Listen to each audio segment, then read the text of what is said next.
Welcome to MuggleCast episode 395. I'm Andrew. And I'm Eric. And I'm Micah. It's just the three of us this week, but we are going to hear many of you later in the episode. Not only do we have voicemails concerning the Crimes of Grindelwald, we're also going to have some of our listeners call in. We haven't done a live call-in in years. Yeah. So I'm a little scared, but I think it'll go well. We have a lot to get to today.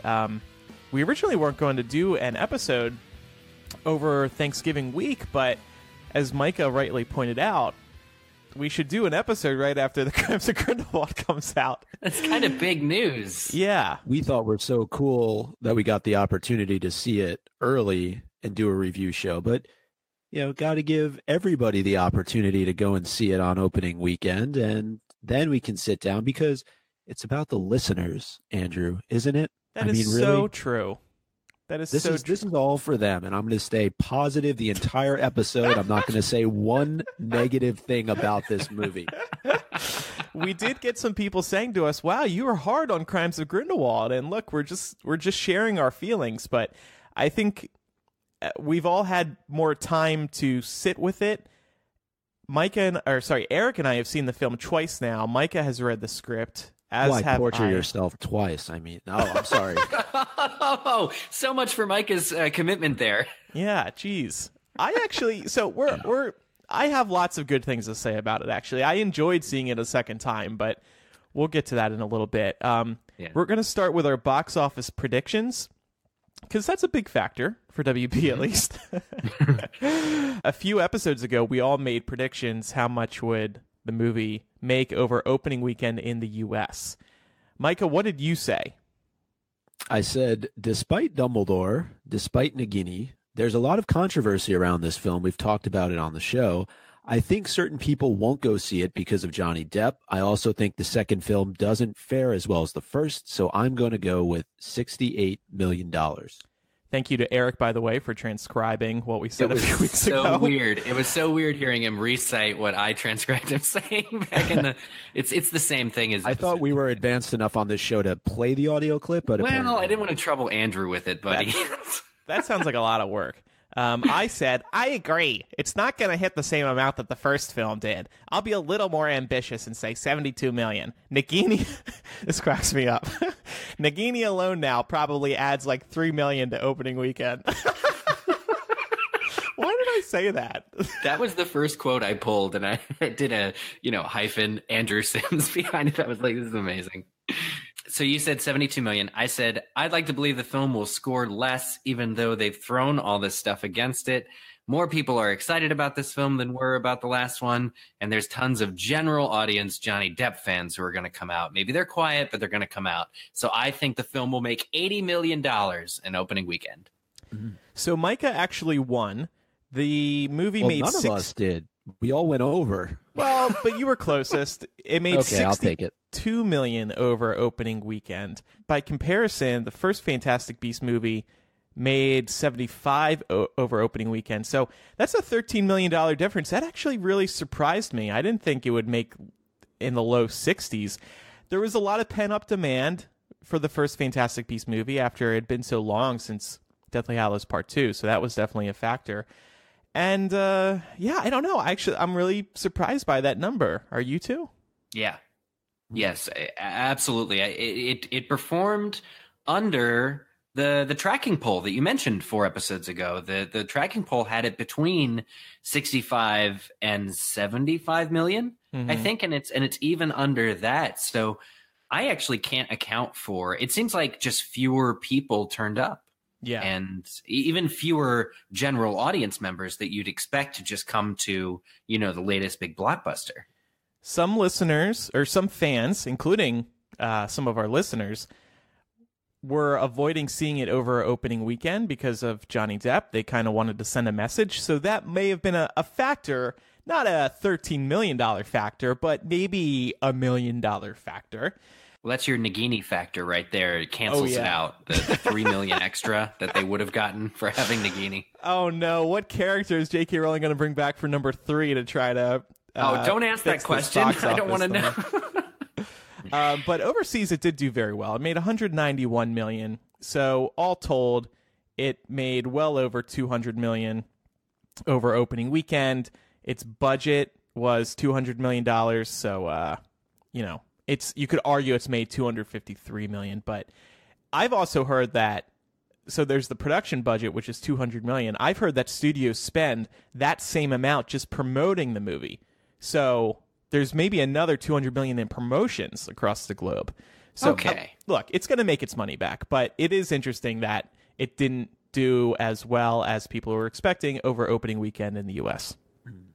Do you think, though, that as these movie totals come out for Crimes of Grindelwald and moving forward, that it would ever put the series in jeopardy, or you think 5 films no matter what? That's a good question. Well, they might reconsider how much they're spending on the production budget and the promotional budget, but no, I don't think they're going to call up J.K. Rowling and be like, "Hey, we can't afford to do a 5th film." Yeah, I've heard some friends who were really worried about that, or they really do believe that the film is in jeopardy or the series is in jeopardy now. And I think it's possible, but I just hope that the message that they're receiving is the one that we're sending, which is, fans, the hardcore fans that made the first film and literally every Harry Potter film a success. We want sort of a different type of movie for the next game. Maybe they adjust what they're going for, or make a film that just has a concrete audience. This one didn't. If even the hardcore fans are confused and general audiences can't keep up, who is this movie for? So hopefully, they don't feel too bad about it, because this film already surpassed its budget, on the first 3 days alone. That's fine. It's doing fine.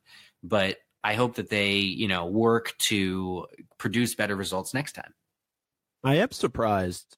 I mean, not really, because I was the closest to getting the opening weekend total. Price is correct. Right rules, Micah. But that's what I was saying. So we're all out of the running. But what surprises me about this is that the first film, you're going back to the wizarding world, and so yes, that's a huge draw, as you mentioned, Andrew. The gap prior to with Deathly Hallows Part 2 being as long as it was.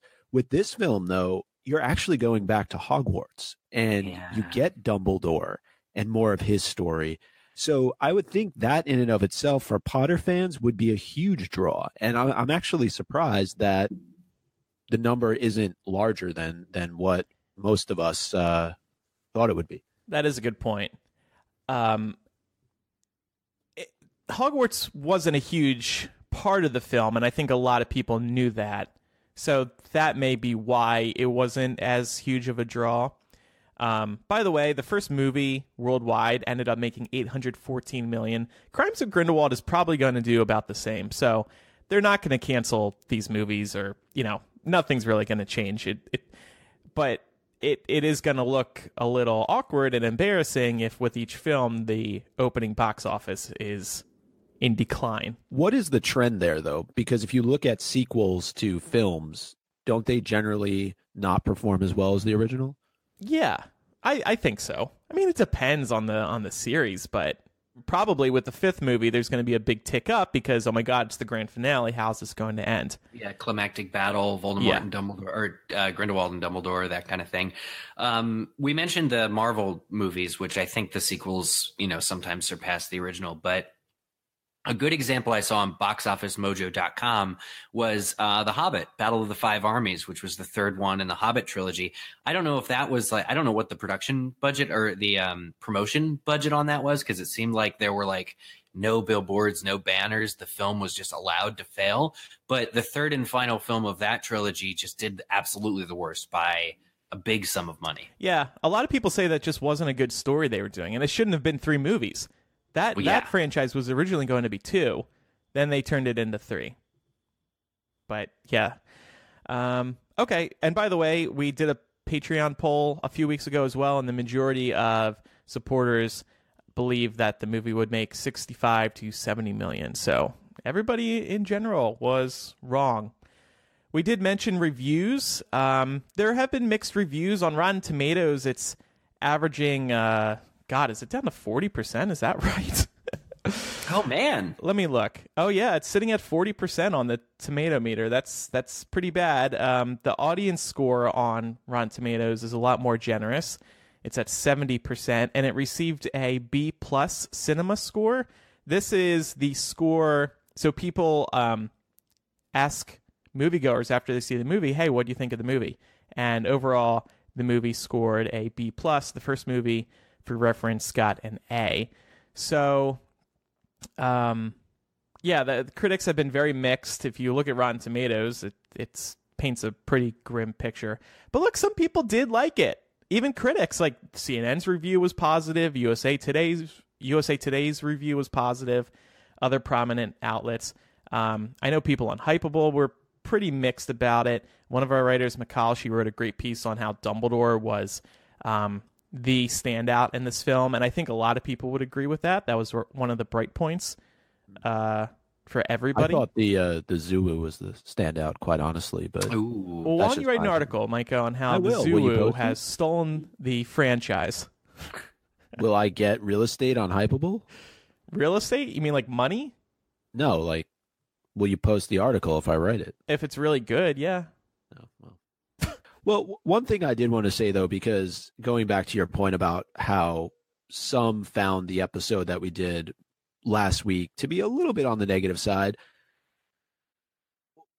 we're a Potter podcast, and we're going to dive deep into the actual story. And I think if there are some issues that we're taking with how the story is developing, I think that's fair.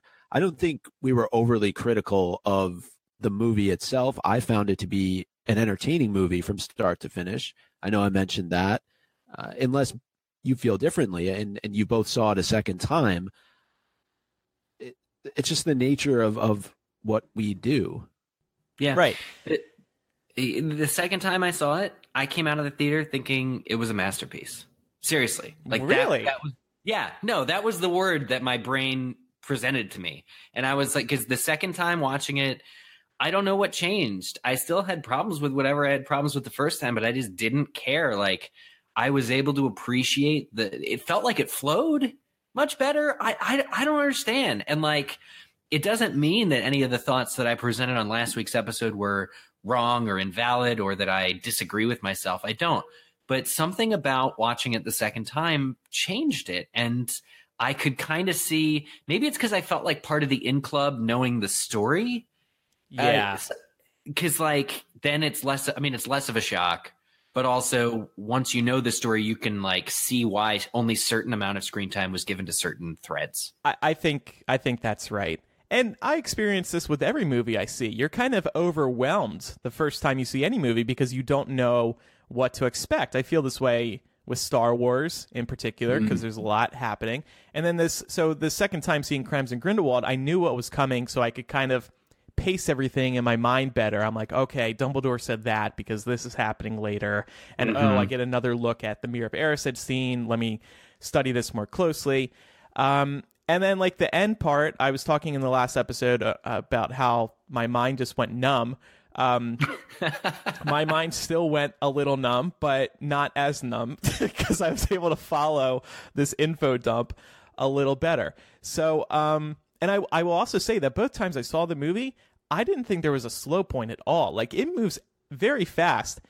It feels like I'm sitting there for about 90 minutes, when in reality it's 2 hours and 20 minutes. And that's a good thing, because one of the worst things that can happen when you're seeing a movie is you're like, oh my God, is this over yet? But I just did not feel that way with Crimes of Grindelwald, to J.K. Rowling's credit. Yeah, definitely. And I've yet to read the script book, but I did receive it, and I'm excited for all the insights. I know we're going to talk a little bit about the insights that you and Micah both gleaned from reading it, because you do get some answers that aren't made clear in the film, even just something like as the year in which a scene or flashback occurs. Mm-hmm. Yeah. So, Definitely. And Andrew, did you read the script book before going to see it the second time, or had you not gotten it yet? I hadn't gotten it yet. So I saw it Thursday night. And actually, so the script book came out Friday. So I got home Thursday night and I was like all excited after seeing it again. And at 11 p.m. Central, I bought a digital copy of the screenplay, even though I was receiving a physical copy during the day on Friday because I couldn't wait. I wanted to dig back into it. I wanted to see what J.K. Rowling wrote in this. That's how you got that article up so fast. I was wondering because my copy didn't even come to like 1 p.m. and Hypable had an article about it 3 hours earlier. Oh, yeah. I was sitting there on my iPad making notes. It's like, Brooklyn, sorry, we can't go to bed yet. I got to finish reading the script. It's also very easy to read a script. Like, you can do it pretty quick. It took maybe 2.5 hours to read it. Oh, wow. Yeah, it is a very, very quick read.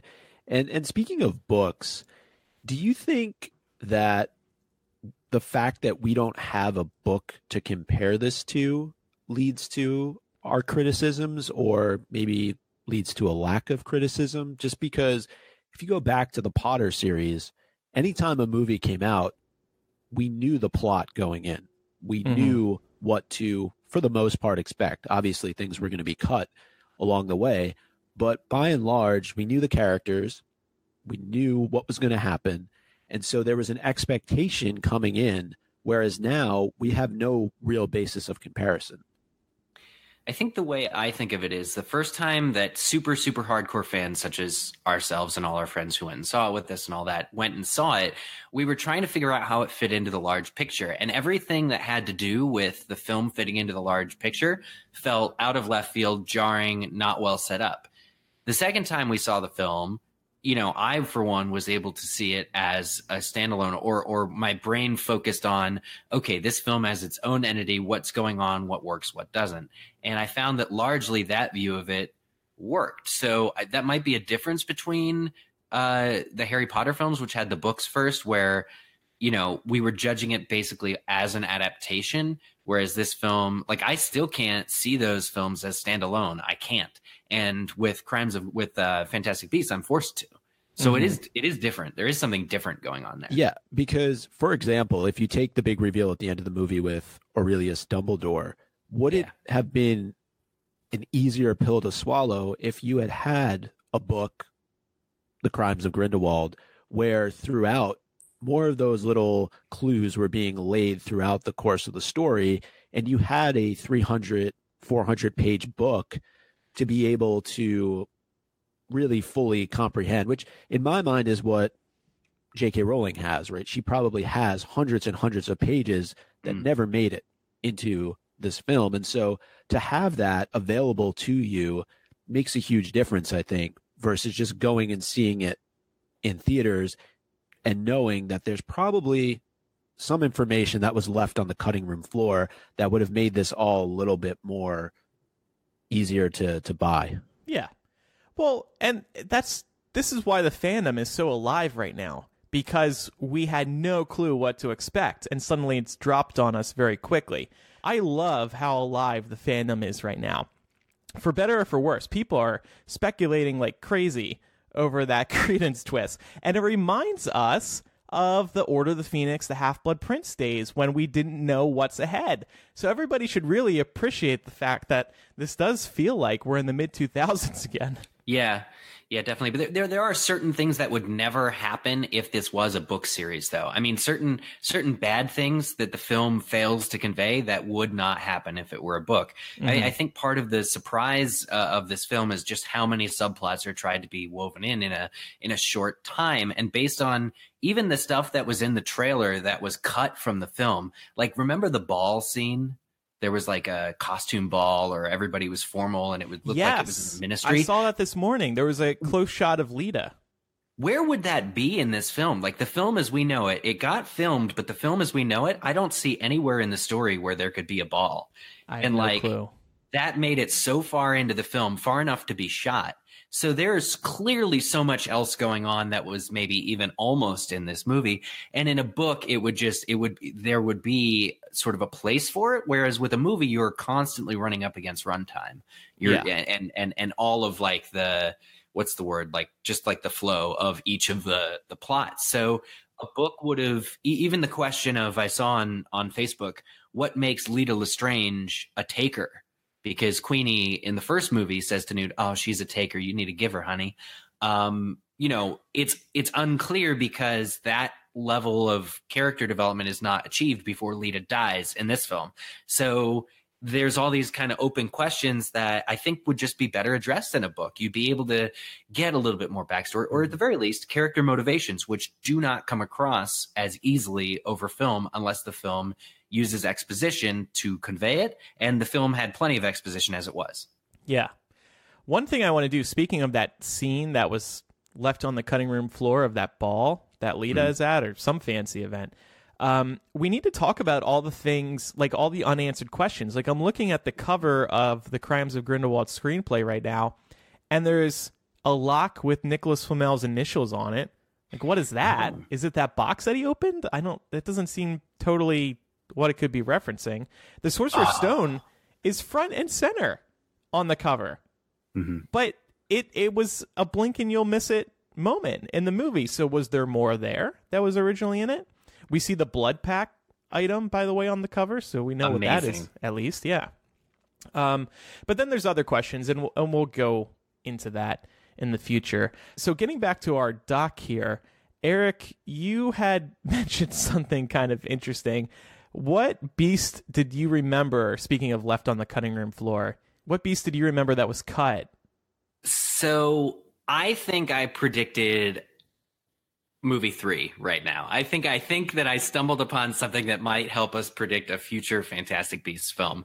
I was partially wrong right from the get-go, because you know how in the movie it's not really stated what the boat is that Leta is on, and some people were really wondering if that was like the Titanic, because it's a British airline or a British maritime waterliner going from Britain to America.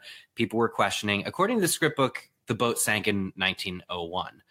So not 1912 like the Titanic. But the Titanic hit an iceberg. And so when we were thinking about it, the second time I watched the film, I was like, what if this really is the Titanic? It could be. And then I remembered on the very first Fantastic Beasts Blu-ray, there's a special feature called Meet the Beasts. And it's only 4 minutes long because all the special features, there was maybe 30 minutes total on that movie. But they did all this concept art of beasts that either almost made the cut of the first film, or in general, the VFX guy, Pablo Grillo, says, we did a bunch of beasts that we kind of worked with to try and illustrate beasts that could have naturally evolved in the world. Anyway, it's a whole thing. But keeping it short, there's an iceberg beast. And I remember seeing this. It goes by real quick because they're doing storyboards. And there's a picture, and it just goes by quick. But I remember this because this was my favorite beast when I saw this behind the scenes. And it's a beast where above the water is like a fin, but it looks like, an actual iceberg that you'd find just roaming the Atlantic. And underneath is like a giant whale creature. And it's just like J.K. Rowling, in my opinion, to make, a naturally occurring thing turn out later to have been a magical thing. So if the boat Leta was on, even though it's not the Titanic, was hit by an iceberg and that's why it sank, then I bet a beast was involved. And we've seen it because the creators of these films have already designed the concept art. And I think it's just like J.K. Rowling to hide like an Easter egg like that into a special feature of a previous film. That's Corvus, right? That's Corvus. the iceberg beast? That beast probably saved Corvus, because if it eats him, Corvus can survive in the belly of the whale because there's air in there. Oh my God, we figured it out. It's Moby Dick. It's Moby Corvus. So I think it's kind of a coincidence that they dreamed up an iceberg beast. It sounds like they dreamed it up without J.K. Rowling's input. So possibly. But if they decided to work this iceberg beast into the explanation, into the boat story, that could help tie this Fantastic Beast title into what's happening in this story. Because, sometimes we still go, well, why is this called Fantastic Beast? This has very little to do with Newt's book. Right. That could help. Yeah, it could. And if you read the foreword in the script book by David Yates, he says that he first got the Crimes of Grindelwald script back in 2016, which is when the first film came out. Now, when in 2016 he received the script, maybe that informed some of this artwork that was put into play.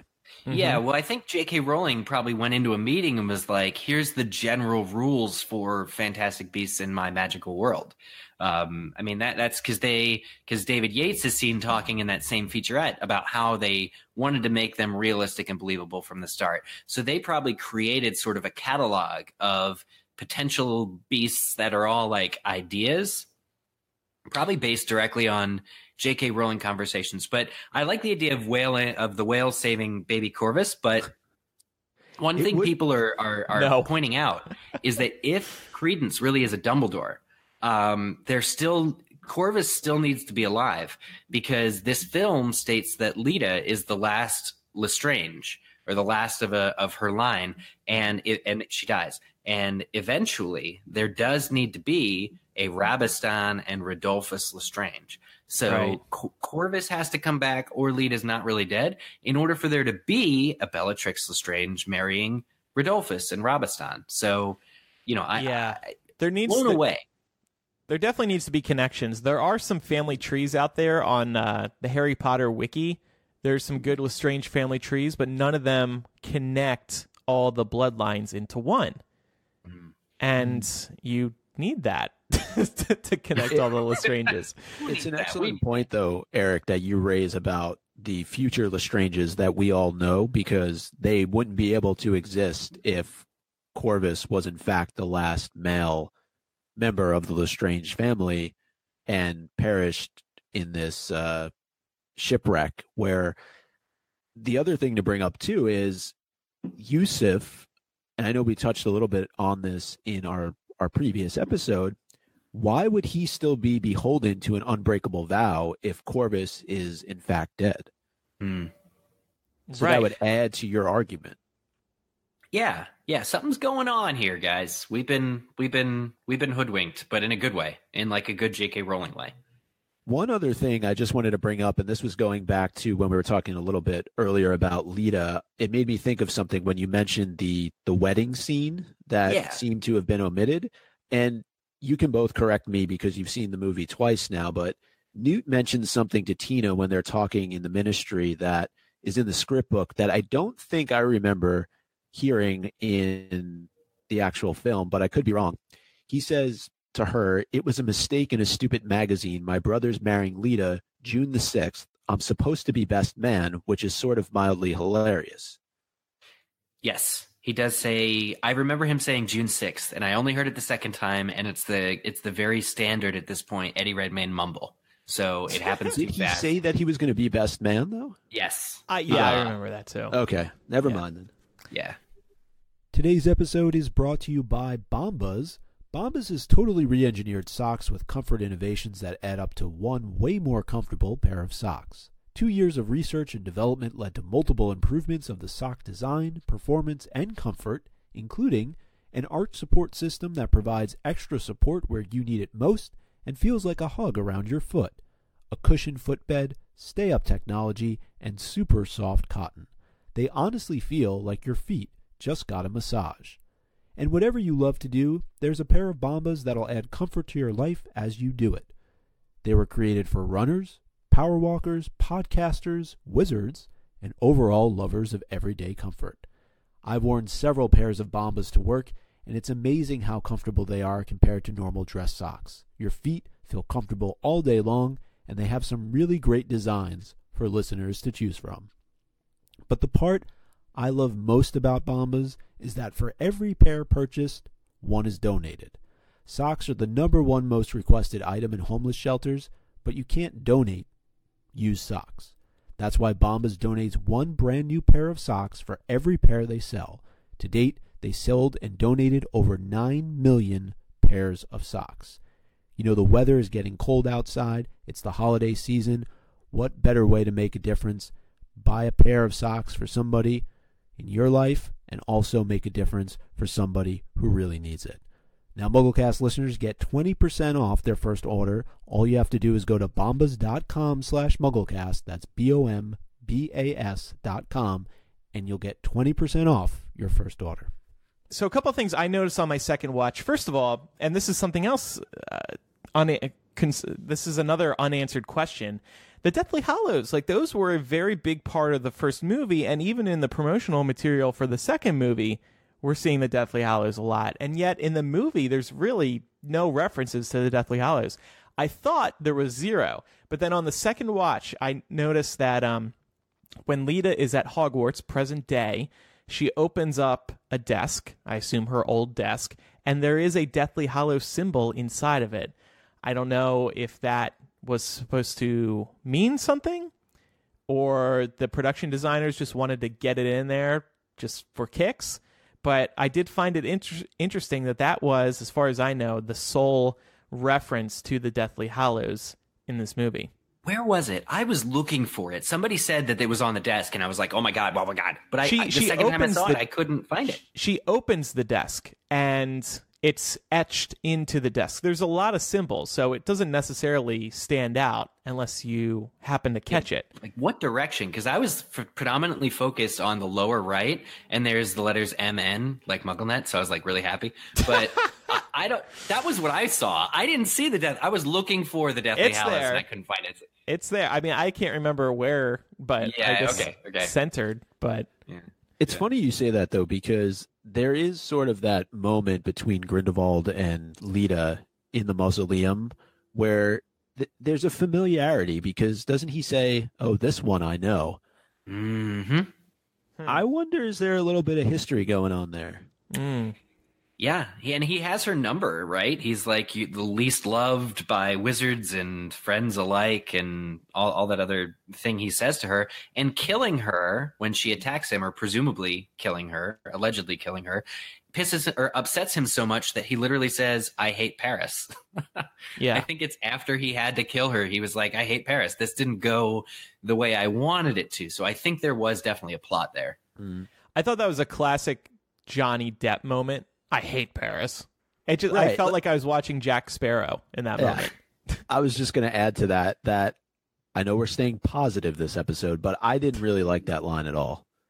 Yeah, it didn't really fit with like Grindelwald, right? Like, was it supposed to be funny or lighthearted? But there was no place for that because he just killed Leta. That's why it works for me. Like, as far as it's specific, if we tie him saying that to the fact that he killed Leta, we can infer that he didn't really want to kill Leta, which infers that there's more to Leta than we saw in the film. Yeah, that's fair.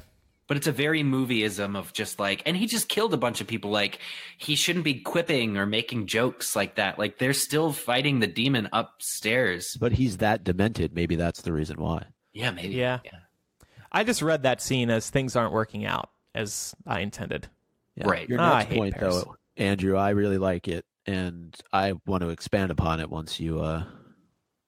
Yeah, so actually related to what we're just talking about here, and this is a benefit of reading the movie or watching it again, you get to see the setups earlier in the movie that are foreshadowing something later on. Dumbledore, at the beginning of the movie, or not the beginning of the movie, when Theseus and the Ministry come to Hogwarts, they start heading out, and then Dumbledore tries to warn Theseus about going to one of Grindelwald's rallies.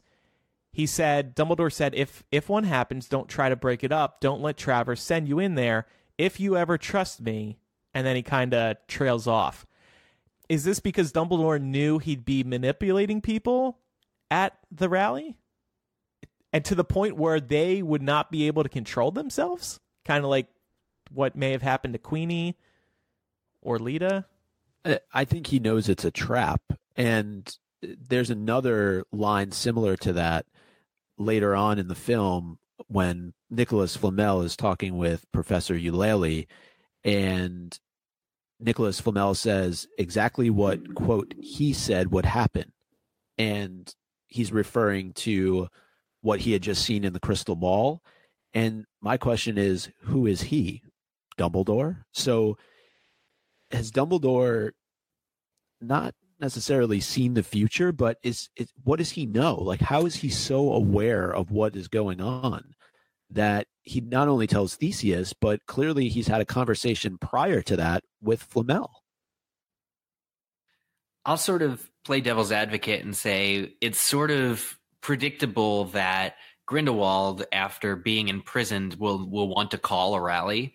and will want to basically go back to what he was said to be doing in the first Fantastic Beasts film, where he's persuasive and his arguments for the greater good. That was well known at that point. So he must have held rallies before. And it just makes sense in the future that now that he's out of prison and has had a couple months to recoup, that he would do a rally. So maybe it's not special insight that Dumbledore has, but it feels like it, especially when he says to Theseus, just on the off chance that Grindelwald calls a rally, don't go. So it does feel very magical and special. Well, first of all, we know that Dumbledore knows that Grindelwald is a manipulator, but this group that has formed, the Rolodex of members, are in this book with a phoenix on it. And by the way, the script book does confirm what you can catch a glimpse of in the movie. There's a phoenix on the cover of this book where Professor Eulalie is inside of. And another thing the screenplay revealed, and I'm kind of jumping ahead here, but the screenplay mentions that in this book, there's a page for Dumbledore as well. In the movie, you do not see Dumbledore's page. You might if you pause the movie, but obviously we can't do that when we're watching it in a theater. You can, when you do see Professor Eulalie, if you look closely, you can see her name, but it's very small. So anyway, we know that Dumbledore is in this book. My guess is that it's already that they have this well-established group that is trying to fight Grindelwald. And it may have been around for a while because maybe Dumbledore knew that this was coming. Yeah. And when I say moment, I'm not referring only to what happens at the end of Crimes of Grindelwald, but also what is going to happen in a couple more movies. Yeah, it is fun to entertain the idea that Dumbledore is already establishing a secret society or a network of people. I mean, Dumbledore has always been a networker. I think Book 7 said that he was right. I mean, he met Nicolas Flamel when he was still a student at Hogwarts. And Nicolas Flamel was 480 years old or whatever, and super, super important and prominent still. So Dumbledore made all these contacts long ago. It makes sense he'd do basically like an Order of the Phoenix kind of thing for Grindelwald. But it's interesting that he can't really move against Grindelwald directly because of the blood pact. So I think this was probably the next best thing. Mm. So the Order of the Phoenix is in fact even older than we presumed it to be. Well, I don't necessarily believe that this is the Order of the Phoenix. But it's on the book. A phoenix is on the book, yeah. I would be disappointed if J.K. Rowling is wedging in another reference. Do something with a phoenix, sure, but let's not do something with the Order of the Phoenix title exactly. Let's come up with something new. The members of the Phoenix. The gang of the Phoenix. The posse of the Phoenix. When the next movie title is revealed to be Fantastic Beasts, The Order of the Phoenix, what are you going to do? I'm going to cry. Fantastic Beasts, The Book of the Phoenix. Or something with Phoenix would be... There's gonna be Phoenix in the title at some point, right? Movie 3, yes. Movie 4, Movie 5. I mean, this movie was all about birds. Fantastic Birds, The Order of the Phoenix. I'll tell you what, though. We were talking about this box office earlier. I meant to say this earlier. I don't think Grindelwald's name is going to be in a title again. Oh, I hope not. Let's have gotten that over with. And I don't know. Just because I think the title isn't helping the box office, and Americans are very weary about Johnny Depp. A lot of Americans are. Overseas, I think he's more well received than he is in America. But look, they didn't have a premiere in the U.S. for this movie. Why? May have had to do with Johnny Depp. That is surprising, though, because didn't they say that you could win a trip to the New York premiere? They would, yes. Maybe they sent that winner to Paris after all. There was an L.A. premiere. No. I was pretty sure. No. Huh. And movies... Well, it would have been New York, not Los Angeles. I mean, keeping it consistent with... The sweepstakes? Well, the sweepstakes and the locations of the films. Well, I wonder what the person who won the trip to the premiere then in the U.S., I wonder what they... Yeah, they sent him to Paris. Won. Yeah. I also saw that they recently gave away a walk-on role in the next movie. Yeah. Yeah. Did you win? You get to be Dumbledore's other brother. I want to be a person in that book. Oh, yeah. That's like a place of prominence. That's a slow burn, dude, because you'd have like a really cool role that nobody ever finds out about. Right. Flamel, it's as bad as we thought. Quick, we need to get the Order together again. The Order of the Phoenix? Yes. It's what the movie is named after. Okay, so a couple other things I noticed on my second watch. We were debating in the first episode what was going on in the Mirror of Erised. Dumbledore looks into the mirror and sees younger him and Grindelwald making the blood pact. So I'm wondering if his greatest desire is to undo the blood pact. Does that make sense? Because, and we'll get to this in a little bit, in the script, J.K. Rowling really highlights just how painful this whole Grindelwald situation is for Dumbledore. Yeah. And one other thing I noted about that in the script book is that this is actually happening in the Room of Requirement, which I would not have known just watching the film. Oh, it says that? I missed that. The script says it. Yeah, Oh, wow. The script book says that. That means this is a game changer. This is bigger than Minerva McGonagall being in this movie for me. Because it means that Dumbledore explicitly knew about the Room of Requirement through the entire Potter series. And he previously joked about it once to Harry, but it is unclear, especially in Order of the Phoenix when they're doing Dumbledore's army. It's unclear, like, it's clear he supports the notion of that, but it's way unclear if he knows anything about the Room of Requirement. I think it changes your read of the books in a big, big way. If he knows about that room. Yeah, I don't know what to make of that. What else does he use that room for, do you think? Crying over Grindelwald. I require Grindelwald. Where is he? Okay, so that's what I got for my second watch. I may actually go see it a third time over Thanksgiving because I don't really have anything else to do, and I got a movie theater close to me. So You gotta bring the gross up from 62 million to 62,000,015. I'm gonna do it myself. Take the family. I'm gonna see the movie 1,000,000 times just so I can win our little bet that we made. Actually, it's too late. Opening weekend's over. Micah, what else did you glean from the screenplay? Mm-hmm. I mentioned the foreword by David Yates. It's a nice read. He talks about just the world overall and how he was introduced to the Crimes of Grindelwald. Nothing worth calling out, but just thought that it was cool that it was there. One question I had reading that opening breakout scene from the prison is the Chupacabra ends up biting Spielman.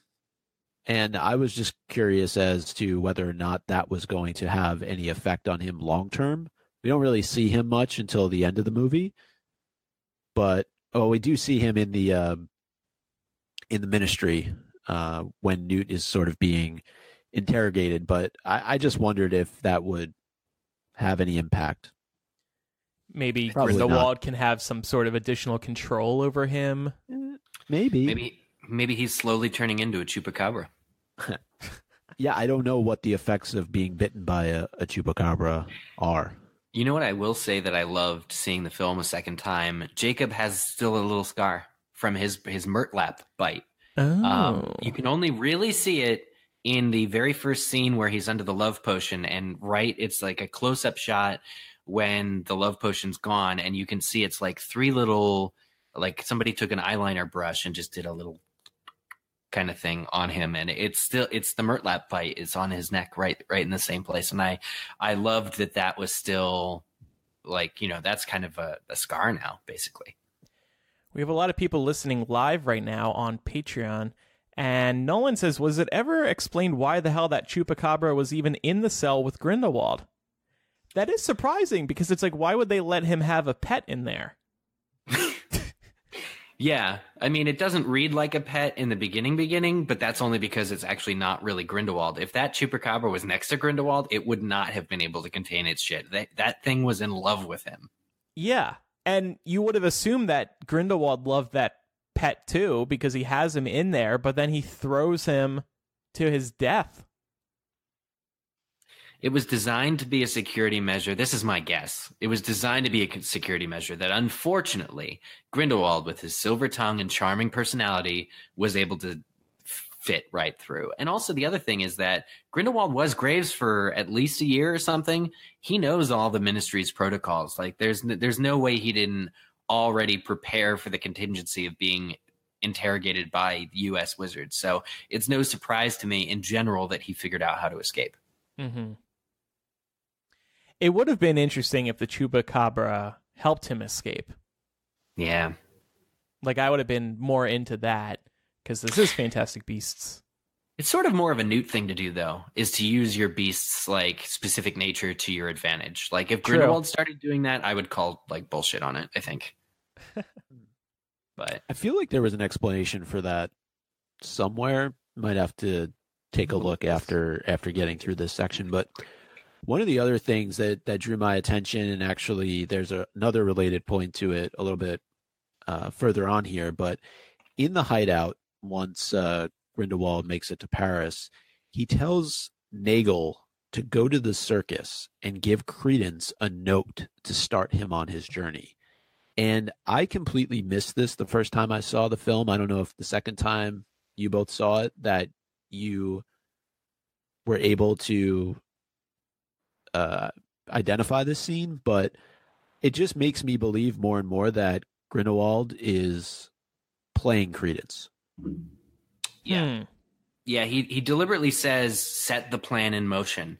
And you don't see him give whatever to Credence, but the scene where you see Credence at the circus, I think for the first time, he brings a note to Nagini and says, it's tonight. We got to get out of here tonight. So when I was watching the film a second time, I tried to read the note, and it is kind of obscured by his like right thumb. But I think it says meet blank under the bridge, or it's the address of his supposed mother, the elf woman.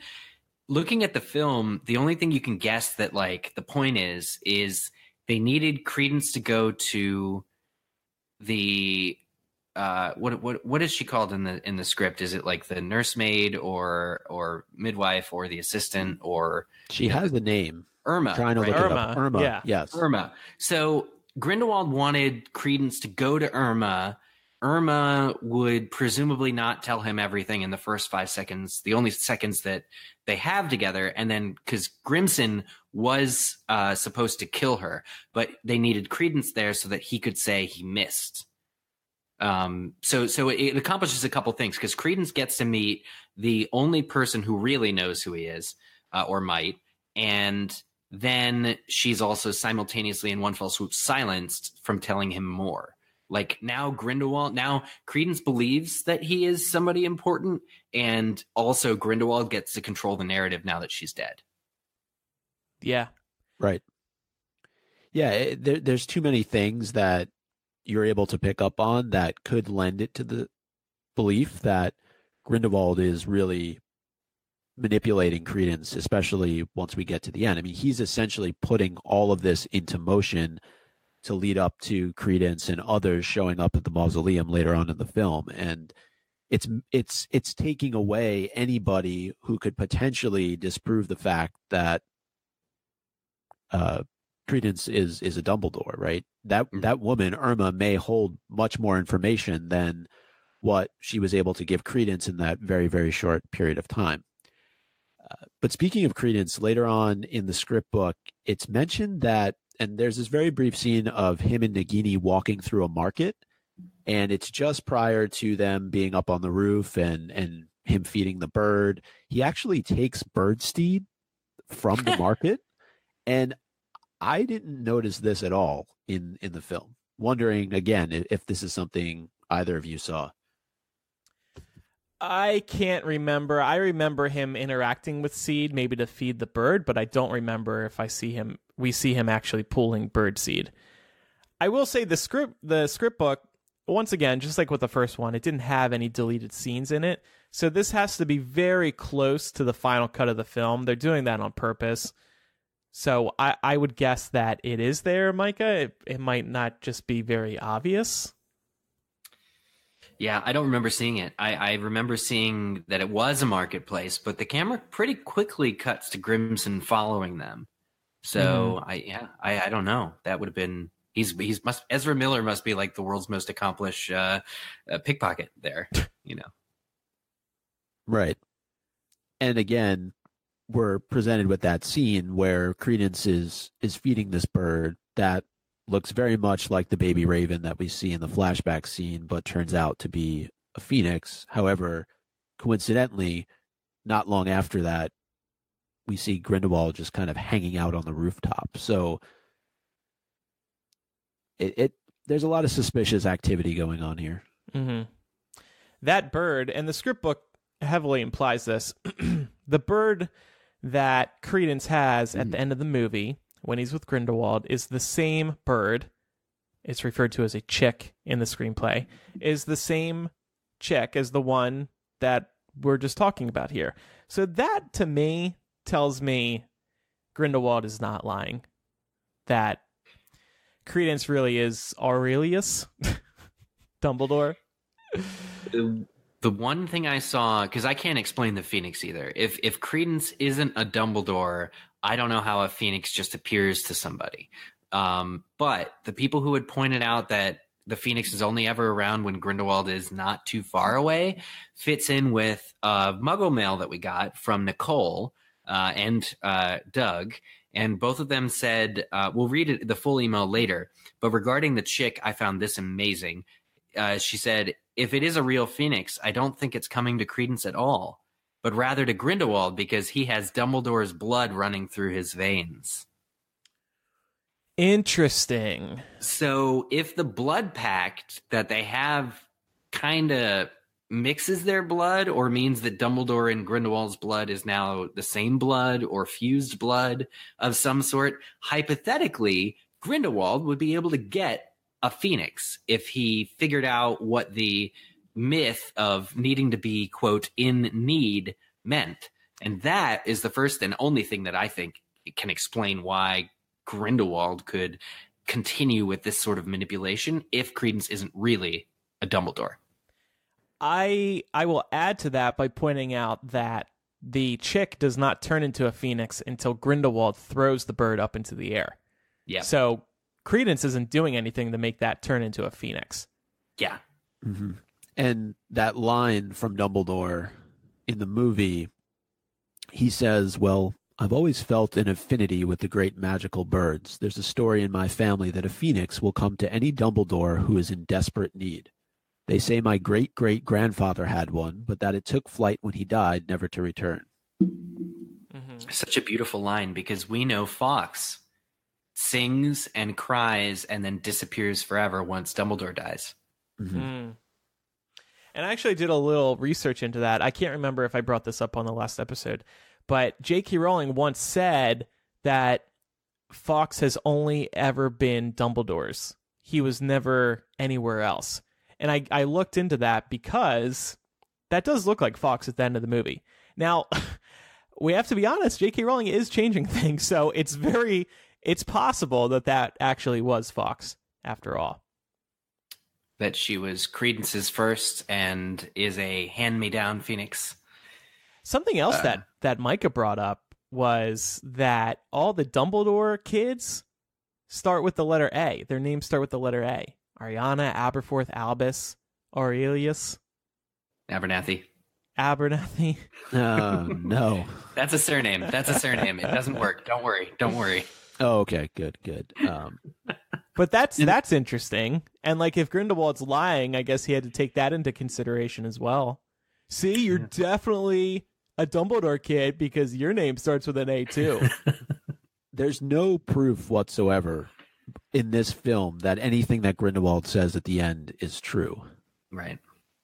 And, did you notice that the crypt opens right as the end of Leta's story is like told, like the full totality? Like she finishes the whole backstory just as the door opens. It's so like convenient for the plot, like whether Grindelwald was listening to make sure that Yusuf, like pretty much everybody gets no more time for discussion. Yep. Boom. That's how movies go. That's how TV shows go. Get a phone call at just the right time. The person walks in through the door at just the right time. You're right. No downtime at all. One other thing that I wanted to bring up, another quote from Dumbledore that is worth investigating a little bit more. It's when they're talking about the obscurus, and they're talking about Credence specifically, and why so many people are after him and his connection to the Lestranges. And Dumbledore says, that's what they're whispering. Pure blood or not, I know this. An obscurus grows in the absence of love as a dark twin, an only friend. If Credence has a real brother or sister out there who can take its place, he might yet be saved. So does... Yeah, go ahead. Well, okay, a couple questions here. First of all, does Dumbledore know about his brother? That's an important question we need answered. It is. Yeah. And on top of that so let's say Dumbledore knows about this other brother. Why is Dumbledore lying to Newt? Is it because it's just such shocking information that he's not ready to reveal it? We know Dumbledore purposely withholds information until the right time. To me, it's impossible for Grindelwald to know about Credence, but not for Dumbledore to know about it. Ah, yes. That's fair. So we'll assume Dumbledore is lying again. Ugh. Or really making it up. Or like Grindelwald's really, really, really making it up. There's not a lot Dumbledore doesn't know, but it does make sense, or it doesn't make sense to me that Albus would tell Newt that this kid's a Lestrange if he had some brother that went missing that he knew about. But it is a question that will that's one of the ones that, let's all be real, that will need to be answered, whether Dumbledore knew, when all is revealed. Well, he's talking about a sibling taking the place of the obscurus. And if that happens, it seems like the other sibling can live. And they use the word twin in there too, I believe. So yeah. That gets into a lot more of the conversation I'm sure we'll have later. Are Credence and Ariana twins? Is Ariana's obscurus inside of Credence? And how the hell did that happen if that's the case? But also later on in this book, again, I only got it on read through. It's when Leta and Dumbledore are speaking at Hogwarts, and Leta says back to Dumbledore when he's talking to her about what she saw as her boggart. She says, not unless you had a brother who died too. And, he responds by saying, in my case, it was my sister, but curious that line would be in there and directed directly at Dumbledore. Yeah. That is one of those scenes I think we're going to look back on in a movie or two and realize then how important that scene was. Mm-hmm. That was one of my favorite scenes in the movie. Yeah, it's good also for me because he's talking to a student as their professor, right? Like it's the teacher-student role that we've seen Dumbledore and Harry have. Very few people get the prominence that Harry has with Dumbledore, but Leta has that. Leta has that kind of a relationship. She gets him to be very candid and very personal and presumably truthful in a very short amount of time. Mm-hmm. And then just a few other points, different things that I picked up on, because I know, Andrew, in your article on Hypable, you mentioned that the augury's caw is mentioned as being mournful in the script book when Jacob first encounters it. Yeah. And could that be a foretelling of the future for Jacob? Sure. But I took it a little bit more literally because Jacob is just coming off of this horrific fight with Queenie. And I think that the augury's caw is more related to the fact that it knows that relationship may now be damaged forever. Oh, interesting. It can foresee what is going to happen between the two of them, and maybe that she goes over to the dark side with Grindelwald. But I'd like to think of it that way for now.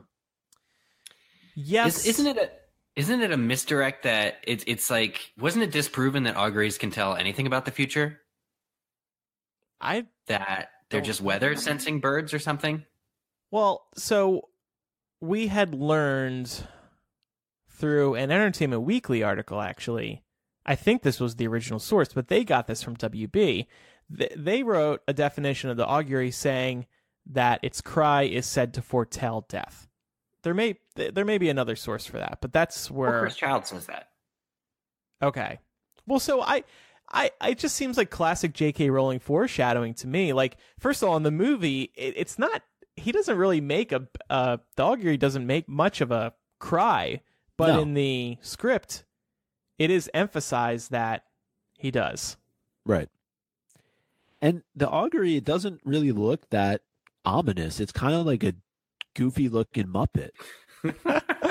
It is. Whose name is Patrick, by the way. It is.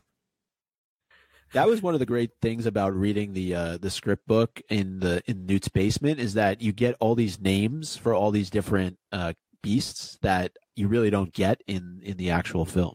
Yeah. Mm-hmm. Mm-hmm. By the way, I like that theory about Ariana living inside of Credence. That is the one way I can kind of accept this twist, because it's J.K. Rowling just misleading us. Oh, wait. So instead of the obscurus part being Ariana's obscurus, it's actually Ariana, like her and her obscurus switched or something? No, so it's Ariana's obscurus that is now living inside of Credence. That's the theory. Okay. That's why Grindelwald is saying your family misled you. Grindelwald says, you have suffered the most heinous of betrayals, most purposely bestowed upon you by your own blood, your own flesh and blood. And just as he celebrated your torment, your brother seeks to destroy you. That's the only time he uses the word brother, and people are thinking maybe he's actually speaking to Ariana's obscurus. But does it make sense that Ariana's obscurus would be in Credence if Credence wasn't in fact blood related to her? Yeah, that is the question. Like, how That's the mystery, though. Right. Was Credence just happened to be nearby when all this was going on? That's where a lot more detective work needs to happen. It's just weird because I don't think being a secret Dumbledore makes me more interested or less interested in Credence at all. I liked Credence in the first film, and I thought it was interesting, and it worked just as being that he's this guy who is older than you should be to still be able to be both of these things and alive. Him being a secret Dumbledore doesn't really affect for me whether or not I love him as a character. It's almost excessive because I already liked him. Mm-hmm. Mm-hmm. That's a fair point. This episode of MuggleCast is brought to you by Stamps.com. It's not even Thanksgiving yet, and I'm starting to feel the full stress of the holiday season. Between my full-time job and recording and editing MuggleCast each week, I haven't figured out how I'm going to complete all of my errands, except one. That's because this year, when I mail out Christmas cards, I will be using Stamps.com. Stamps.com is helping me save time by allowing me to print official U.S. postage for any letter, any package, and any class of mail, using my own computer and printer. I'll be saving lots of time by not needing to travel to the post office during the busy holiday rush. With their easy-to-use online system that's open 24/7, Stamps.com helps you print the right amount of postage every time, so you never overpay. And with Stamps.com, you get discounts on postage you can't even get at the post office. With all that time and money you save, Stamps.com is the best gift you can give yourself this holiday season. I use Stamps.com because it takes the pain and effort out of managing my holiday card and gift giving. And right now, you too can enjoy the Stamps.com service with a special offer that includes a 4-week trial, plus postage, and a digital scale, without long-term commitments. Go to Stamps.com, click the microphone at the top of the homepage, and type in MuggleCast. That's Stamps.com, enter MuggleCast. We thank Stamps.com for their support.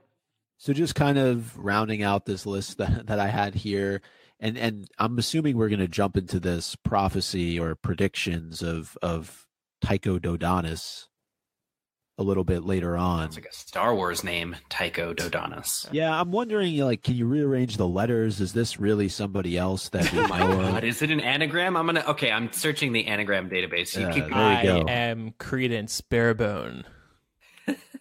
But we didn't spend much time on this last episode because we didn't know what the predictions were exactly, because none of us could remember it from the film and we didn't have the book yet. So it says, son cruelly banished, despair of the daughter, return great avenger with wings from the water. Mm-hmm. Well, there's a bunch of different theories here. So the son cruelly banished would be Aurelius, right? Or is it Corvus? It could be. Despair of the daughter. Could be Ariana. Creative. There's so many different options for these different people. Yeah. Well, Yusuf in the crypt, Euphis, wow. Mr. Kama says, he points to Leta and is like, "You're the daughter. Wings from the water." He points to Credence and is like, "You're the," so he thinks he's figured it out. But you're right. Ultimately, there's multiple interpretations here. It's going to take some time to decipher all this, and I think we needed another movie in order to be able to do that, honestly. We just don't have all the pieces, and more to come. Mm-hmm. But we mentioned the deleted wedding scene. There's also the deleted sewer wall scene with Yusuf standing in front of it. I think that would have been helpful to moviegoers to be able to see how he was connecting all the dots between all these different people. What does the script book say as far as what's on the wall? It doesn't go into detail. That bothers me a lot because even Tina, while trapped there for a period of half a day, would have looked behind her. She's an Auror. She's a detective. And right behind her is it is a family tree. You can make it out in the movie that there is the word Lestrange up there.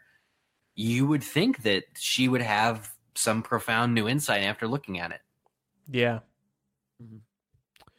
And there's a couple of other scenes that we saw in trailers and other promotional videos that didn't end up making the final film, so maybe they'll be in deleted scenes. The last thing that I have here is that in the script book, it says that the fire engulfs Leta. It never says that she dies. So Nolan, again, who's listening live, he brought up a theory in here about, what if at the beginning of Fantastic Beasts 3, Leta is actually at Nurmengard, along with the Aurors. Imprisoned, do you think? Maybe. But look, these fake outs are a big no-no in movies. Yeah. We already potentially have a big one here with Aurelius. He might not actually be a Dumbledore. We're led to believe for the next 2 years, we are to be thinking that he might be a Dumbledore. If he's not, what was the point of that cliffhanger? So, and let's say Leta is actually alive. Oh, surprise, she hasn't been dead all this time. They cannot be doing all these fake outs. Maybe one, but I think it pisses off moviegoers. You shouldn't play with the emotions of people as cavalierly as it would mean that these guys are doing, these creators. If Leta's still alive, if Credence isn't a Dumbledore after all, and it was just misdirection, these kinds of things. Like, you're right. I completely agree. What, one or two? It reminds me, and the reason I'm mad about this is because it reminds me what happened with The Walking Dead, the TV show a few years ago. They fake killed Glenn, and then they brought him back. The viewers were pissed about it, and the viewership was dropping every week after that. You just there's some things you can't do. You cannot fake out the people who are consuming your story, because it makes your storytelling rocky if people can just come back. I agree. I mean, I think it's perfectly easy for somebody of JKR's considerable skill and talent to figure out another way to be clever, because there are so many examples of it in the Harry Potter books without actively showing people die who are like show up later. She used it a good amount in the Harry Potter books, and not overused. So, yeah, especially because we've had so many characters in this series already who are not who they seem to be, with all the polyjuice and other impersonations that have been going on. It's so hard sometimes to be able to follow all the different angles of who is who. And I think, to your point, Andrew, it is a no-no, because we have to think about so many different characters at this point that could potentially be alive. It's not just Leta. What about Corvus? There's no reason at this point to think that he is actually dead. There's too many other, sort of plot lines to follow that would indicate that he is still alive. And it goes to what was mentioned earlier, Eric, the fact that you have Rudolphus and Rabiston Lestrange that are actual people that exist in the future that we know about from the Potter series. So there's no possible way that this character can be dead. Mm-hmm. Well, here, okay, devil's advocate again, real quick. The fire thing with it not specifically saying that she's dead because it says she's consumed by fire. Do you think that's because the script already established that when you hit the fire, you die? So she doesn't need to, like J.K. Rowling doesn't need to specifically write the fire engulfs Leta as she dies. It's a fair question, but I don't think the script really clarifies what's going on with the fire. It's well, no, I have to back up further. Because if one Auror like steps into the flame and the script writes the Auror dies, then it's established enough for the purposes of having a script that when you hit the fire, you die. So in the future, she only needs to say the fire hits this person, the fire hits this person. It's just established. Basically the screenplays are not meant to be viewed by the public in general. Like right. It just has to show the movie what to do. So it doesn't. Well, yeah. One example here is Kral, right? Who is earlier in the movie questioned by Grindelwald in terms of whether or not he's actually on his side. And he walks into the flames and it said is consumed. So maybe we're just getting creative here with the words that we're using, and maybe she is in fact gone and not coming back. But because the lesson with him was that if you're not loyal, you're gone.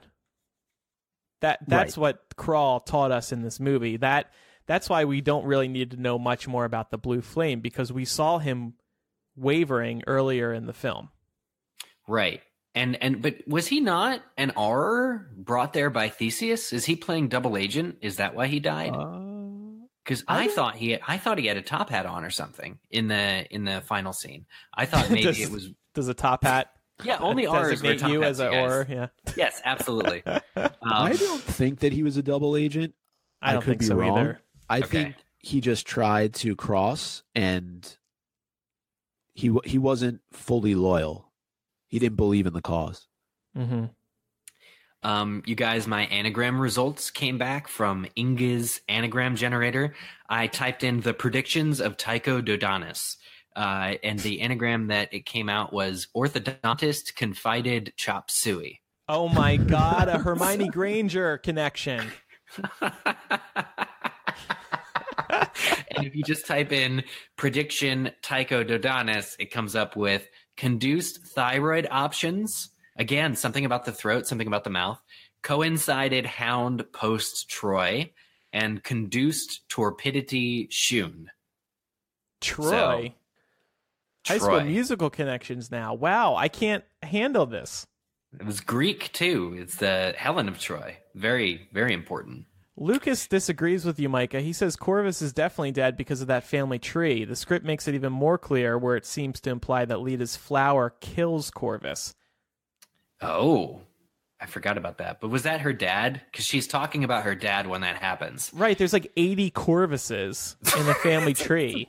Popular name. I'm still holding on to the fact that he's alive because you have other Lestranges that exist in the future. If he's the last of the family line, right, then they don't exist in the future. Well, and so also we talked about this earlier, but the unbreakable vow. Why is Yusuf still beholden to an unbreakable vow if this kid died 20 years ago? Mm-hmm.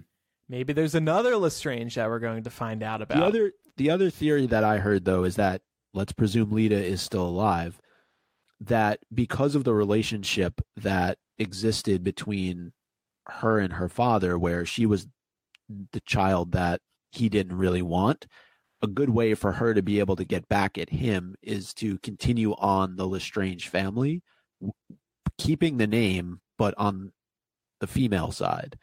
And it's almost like for Corvus Sr., like a punch in the face or a punch in the gut for his daughter to continue on the family name. So I don't know. There's a lot of questions to answer. I don't disagree with Lucas. It's a fair point, but Lucas saw the movie 3 times now, so we should probably just listen to him on. On well, what does he make of it? How are there Lestranges in the future then?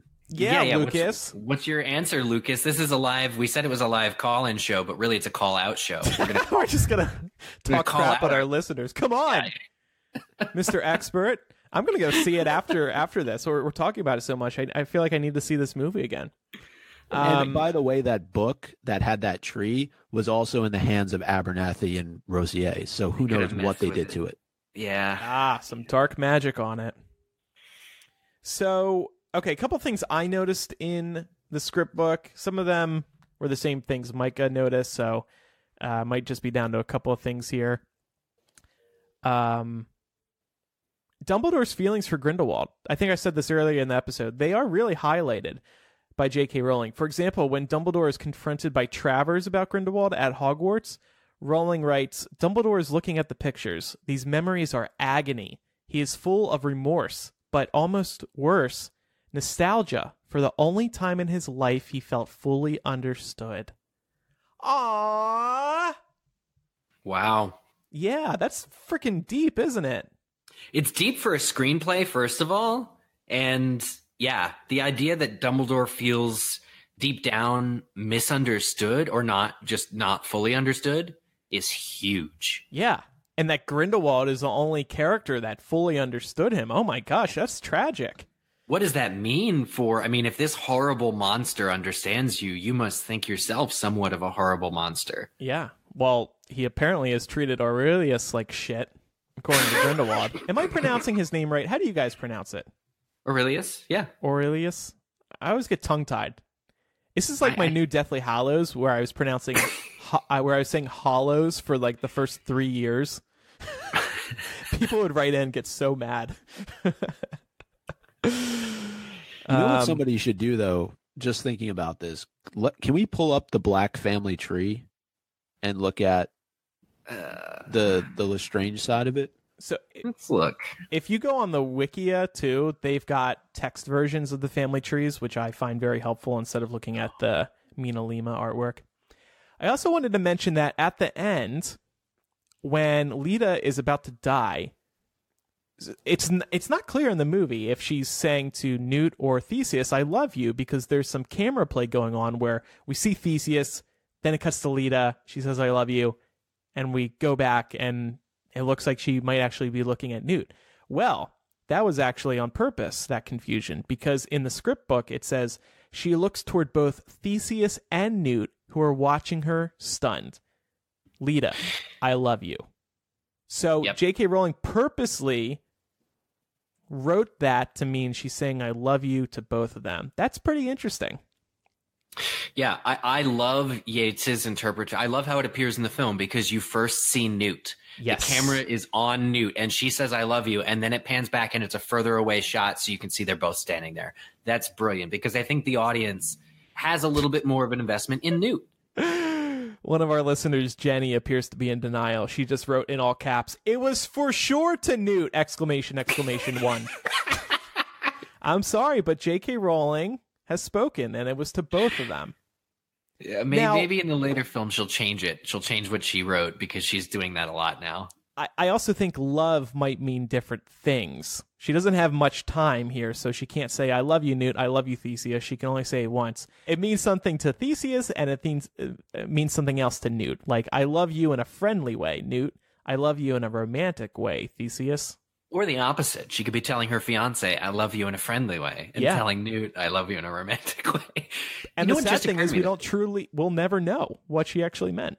You know, she is such a smart wizard, a smart witch. Like, she's so intelligent. Why would she, just hypothetically, why would she feel the need to cast a spell to Grindelwald that would provoke him into killing her? It doesn't actually, the more you think about it, it doesn't really make sense that because she's actively giving up. I mean, that is clearly suicide. When I was watching the film a second time, I saw that the flames, it's difficult to escape the flames. The few R's that try and apparate get killed while they're in the stupid smoke form of apparition that shouldn't freaking exist. And, you know, Grindelwald is pretty much controlling who can leave, but Leta kind of showed her cards in the most obvious sort of way. So why would she do that? And does she have something to gain from losing her physical form. Like, is this an Obi-Wan Kenobi sort of thing? Like, strike me down and I'll become more powerful than you can ever imagine. Mm-hmm. So I have a question. Go ahead. In the movie, does Leta's spell destroy the skull hookah? I think it just knocks it out of the way.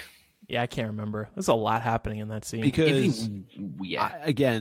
I only saw it once, but I'm reading from the script book here. It says, she points her wand at the skull in Rosier's hands, which explodes.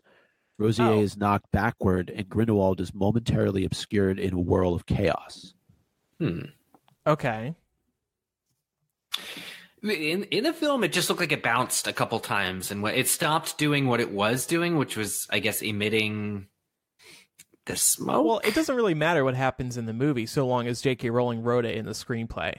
Like, I guess screenplay should take priority if we're talking about what she happened. tried to attack him. I didn't think she was trying to attack the hookah. Yeah. And it didn't work, nevertheless, because the dragon, that escapes is still there after she dies. Stephanie says maybe she thought that her sacrifice would give the Scamander brothers enough time to escape because Grindelwald would be focused on her. Well, maybe, but he made really short work of her. Yeah, it was quick. So that was a really dumb kind of a thing. I like the idea that she knew what she was doing and is either still alive somehow, or maybe he only made it look like he killed her by secretly transporting her, and it looked like she was consumed.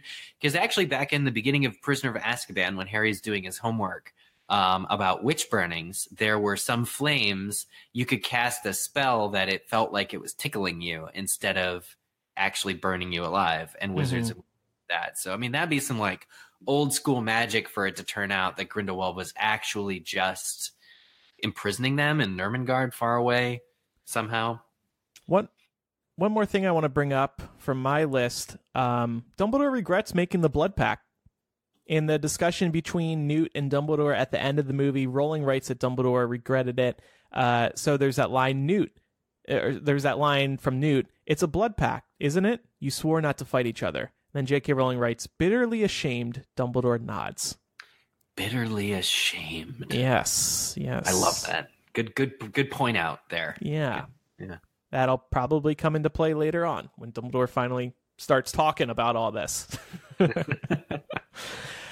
So that's what I got. One other thing I wanted to bring... a couple other odds and ends.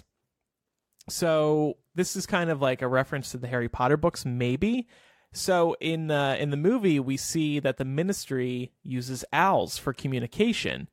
Ryan and a couple of others brought up that line from Arthur Weasley in Order of the Phoenix, quote, "We used to use owls, but the mess was unbelievable. Droppings all over the desks." So Rowling may have been referencing that line from Order of the Phoenix. If so, I love nice that. one. I love that so much. Speaking of classic J.K. Rowling, she's actually been hinting at Aurelius Dumbledore, or the Aurelius twist, for 2 years now. So thank you to Victor for pointing this out. On jkrowling.com, she has her answers page. It's like her modern FAQ page. And there's a banner at the top with a photo of her desk. And one of the things on her desk is a copy of the writings of Marcus Aurelius. So she's been studying this for a while now. How do I know it's been a while? Because I went digging in the source code, and the image was uploaded in October 2016. So that's before the first Fantastic Beasts movie came out. So that's classic Joe hinting at something to come way in advance. And Marcus Aurelius, by the way, we got an email about him. I mentioned from Nicole and Greg, classics majors. Marcus Aurelius was a good dude, and he's very famous. He wrote a book on that is sort of just musings, and he was a big practicer of Stoicism. If you want to Google Stoicism to find out more about it, it's some good stuff. Yeah, we'll read that email in a little bit. We would be remiss if we did not include a Dancing with the Stars update. It's the last one. Well, second to last one. because this week is the finals. Ivana Lynch and Keo Motsepe have made it to the Dancing with the Stars finals. I got to tell you guys, I'm home in Pennsylvania for Thanksgiving. My mom gets ABC. I'm going to watch this live. I am literally sitting. I haven't been able to. I don't have cable at home, so I've been watching, the recaps and stuff. Micah, are you tuning in tonight? Sure, I'll take a look. There you go. So Mike and I are going to do a watch party. I'm going to live tweet it. It's going to be great. I'll be at Crimes of Grindelwald for the third time. Hey, priorities. I'm sure Evie would understand. She made it as far as one person can without winning, and maybe she'll win. It's up in the air. So super excited. She's actually dancing to a song I know called "Oh, It's Oh So Quiet," and specifically the Bjork version of that song. And she's doing a freestyle dance. So I think we're all just like, when we started this Dancing with the Stars update, it was maybe partially tongue-in-cheek, but also to support a friend of the podcast. She's known us and listened to us forever. She bought the original MuggleCast Shadows shirt from us, the iPod Shadows shirt. Like, Evie's been a longtime fan of this. It's been amazing to watch her in the movies. It's been amazing to watch her. We had her on for our Newt Scamander discussion after the first movie came out, and just seeing her really learn and practice and work real hard at this has been a great joy. Nothing but the biggest congratulations to Ivana for making it to Dancing with the Stars finals. Yeah, absolutely. Yeah, it's been very impressive.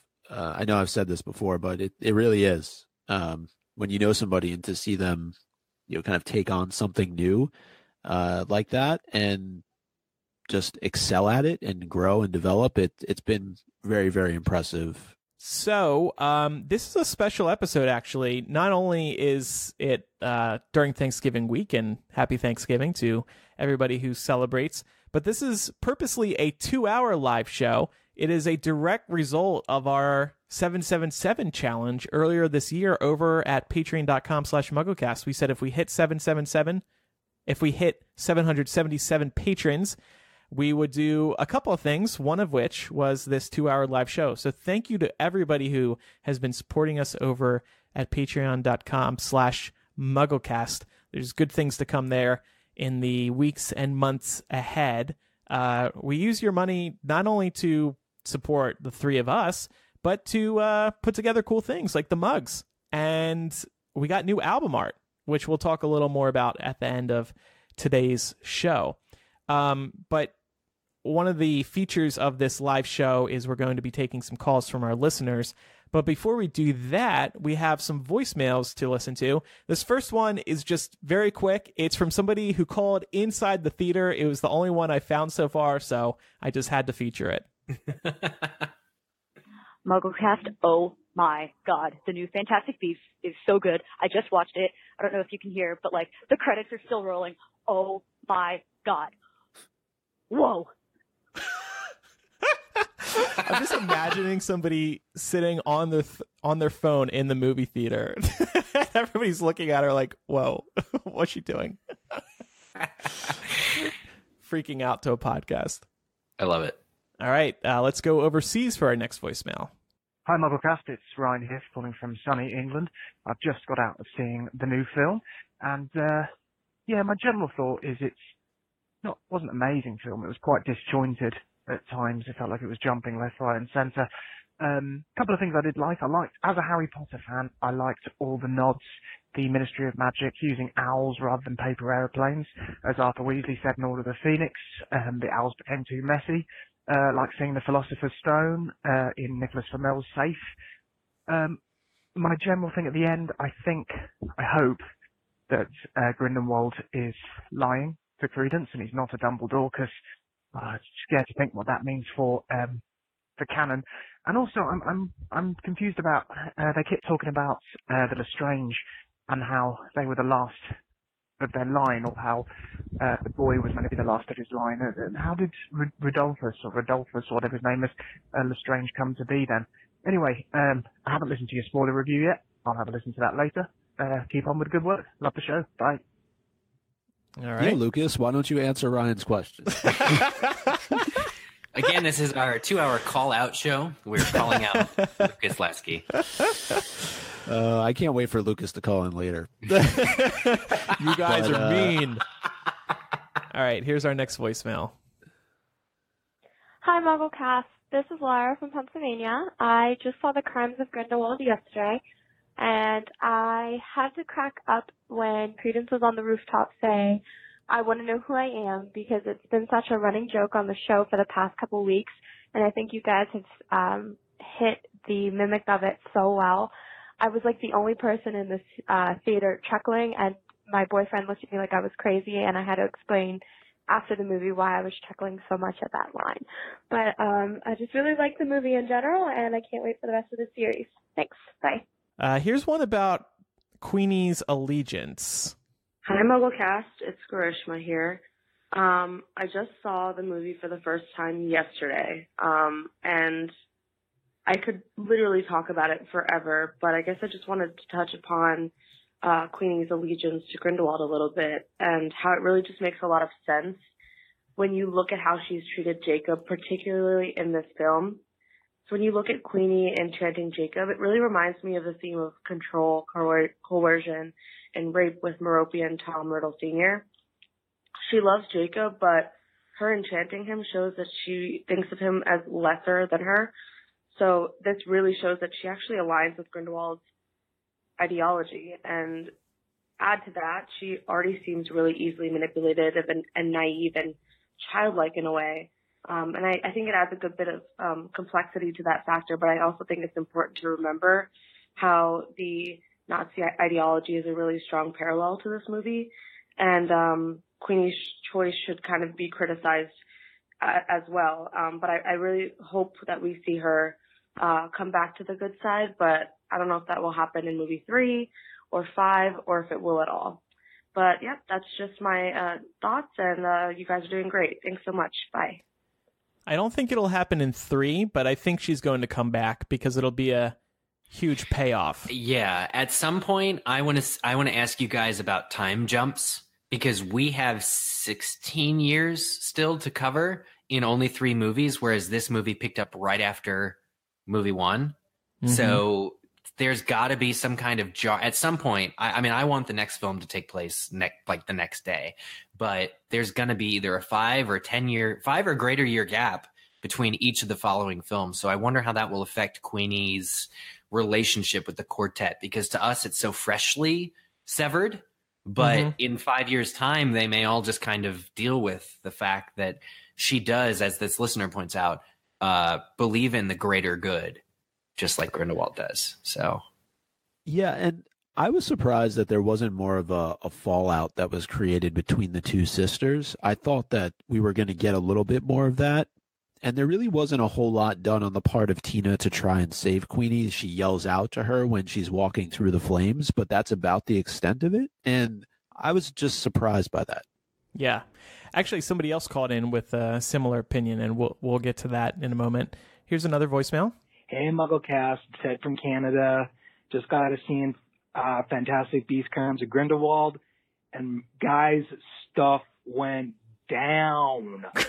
It was like you go in and you think like, okay, trailers, I can kind of piece together what's going on, and then all of a sudden, new stuff starts going up, and you're just like, whoa, bro. Okay, so my whole kind of feeling about the movie is very Empire Strikes Back. Like, not a lot of battle, not really a heck of a lot happened, magical-wise, but at the same time, a lot of plot that now you're just like, okay, where are they going to go? And I'm excited to see where it is. Love the show. Talk to you guys soon. Bye. I saw an interesting critique of the film that this film is all about the undercurrents, but there's no overcurrents, so to speak. Like, there's not one clear premise. It's just everything happening beneath the surface, and that's all going to come up at some point, but it wasn't in this movie. Yeah, I heard the comment that this film doesn't stand alone. And yeah. I don't know that I necessarily disagree, at least as far as compared to the first film. The first film, it kind of did a little bit more standalone. Mm-hmm. So, does Ted know the Dobby guy? Whoa, bro. Whoa, man. It went down. Here's that voicemail with the Tina comment. Hi guys, love the show. I just have a couple thoughts about the new movie. Did you guys also think it was weird that they didn't show Tina's reaction to Queenie siding with Grindelwald? I think we heard her call out Queenie's name, but that was it. Of all the random and unnecessary stuff they included in this film, I think it was an oversight to not at least include a shot of her reaction when Queenie went through the fire. I also found Leta and Nagini very compelling characters, which I wasn't expecting, which then makes it all the more sad that they were really underutilized in this film. I mean, credit where credit is due. A lot of that might have just been Zoe Kravitz and Claudia Kim being excellent actresses. I also think it was strange they included plot points such as Grimson, the guy hunting Credence, and even Yusuf's trap and eye infections gave those so much screen time when they could have spent more time with building up these other characters or spending time with more established ones. And I think Yusuf and Grinson's plots could have been merged together, or he could have remained a stalking figure in the background until they revealed, or a stalking figure in the background until the reveal in the graveyard.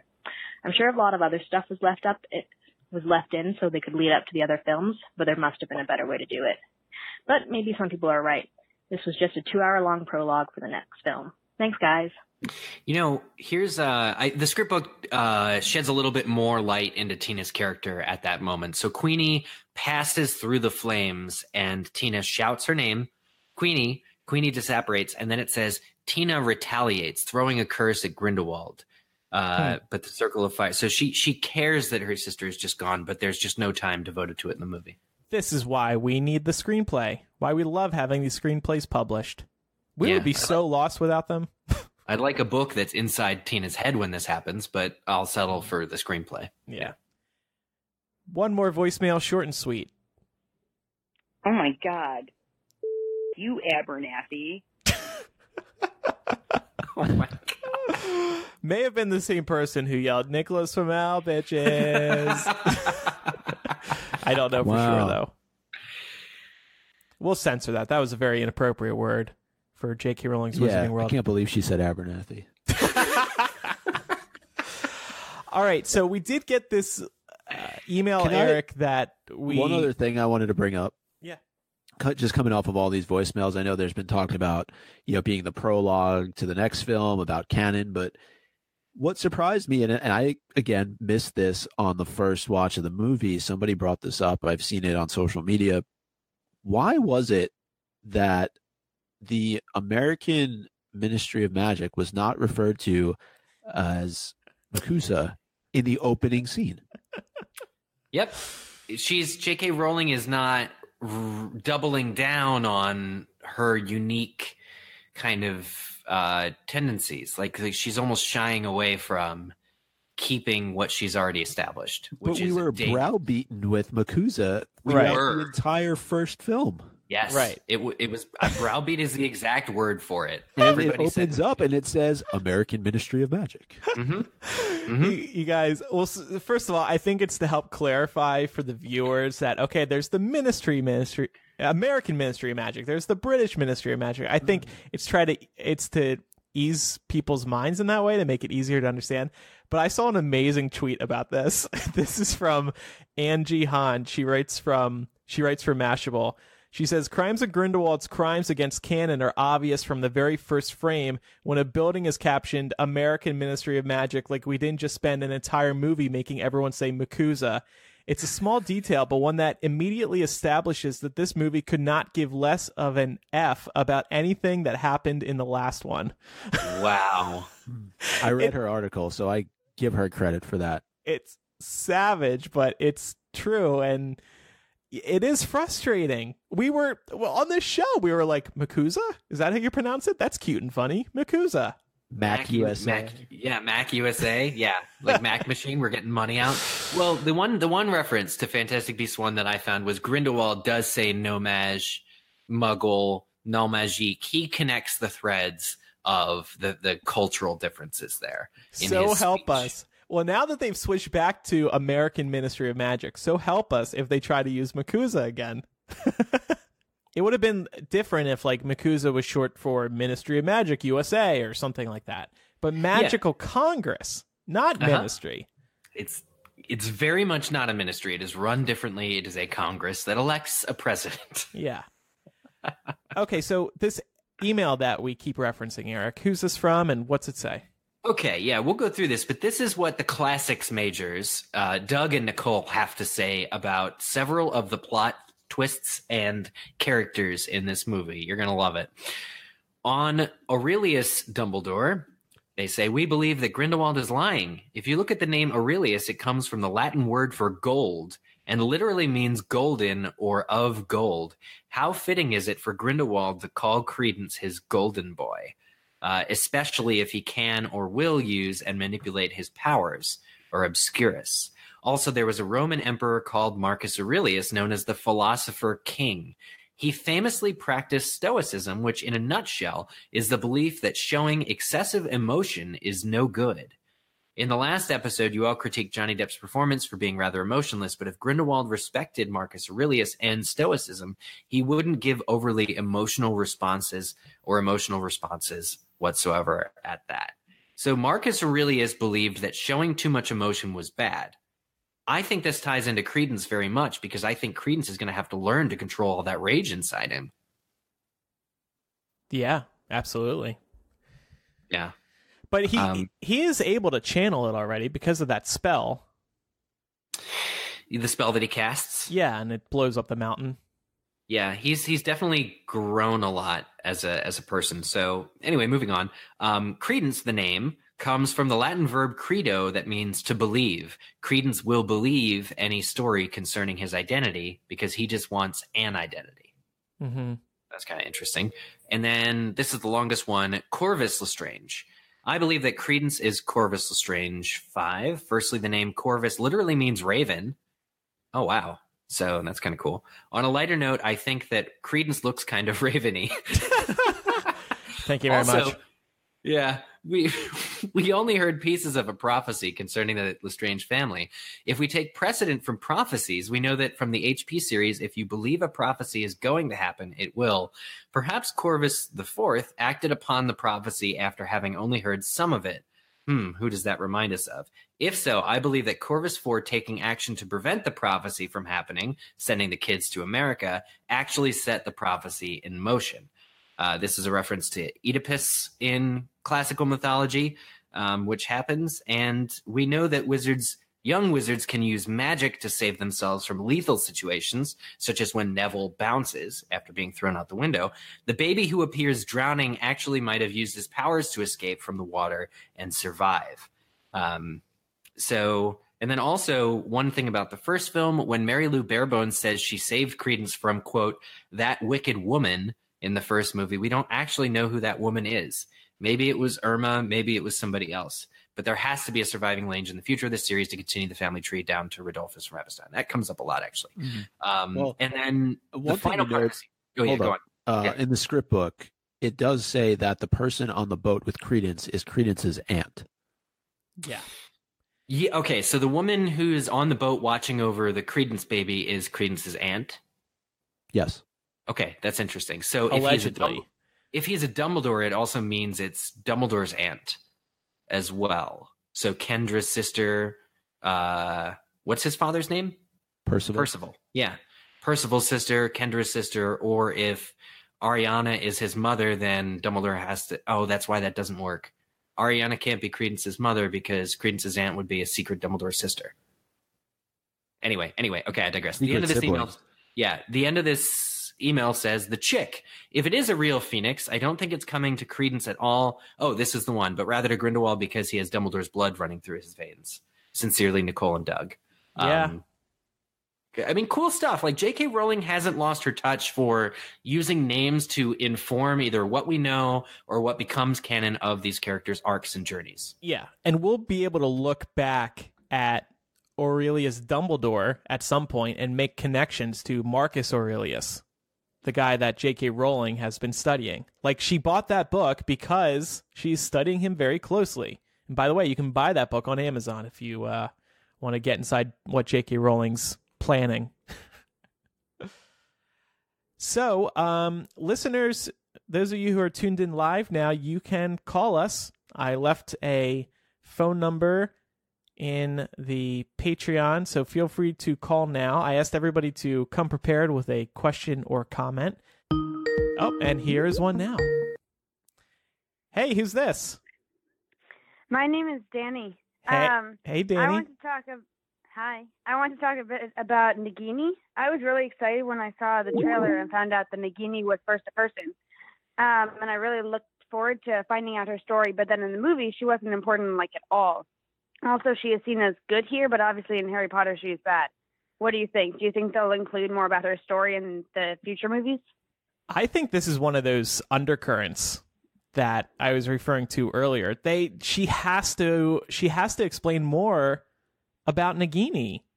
Like otherwise, what is the point of having her in this film? I think Nagini is going to try to bring Credence back over to the good side. What do you guys think? She is certainly his strongest emotional attachment, it would seem. It kind of annoys me that Newt really didn't get to interact with Credence, and neither did Tina, because he would surely have remembered them from when they tried to save him in the subway. And maybe it'll help him remember that Graves was the bad guy and Grindelwald, who he's joining, was the bad guy. Ultimately, though, she does appear to be Nagini is his closest emotional connection. And I think we do need to know how deep that connection goes, and also who is she as a person? Because unfortunately, Andrew's prediction was right. She is only sort of his emotional support character in this film. Do you think we'll find any connection to the Harry Potter movies with Nagini, how she becomes partners with Voldemort or whatever? God, given how little we found out about her in this one, I'm not feeling so good about that right now. But I think J.K. Rowling has kind of committed to giving us something like that by introducing Nagini, because she definitely did not have to do that. So she's going to have to eventually do it. Maybe it's not through the movie. Hopefully it would be through Pottermore or on Twitter. I'll take it wherever she wants to put it, but she has to put it somewhere. I tend to agree. Thank you. Yeah, thanks, Danny. One of the questions that would come off of what was just mentioned was, when does Voldemort and Nagini actually meet up with each other? It's not till the 90s, right?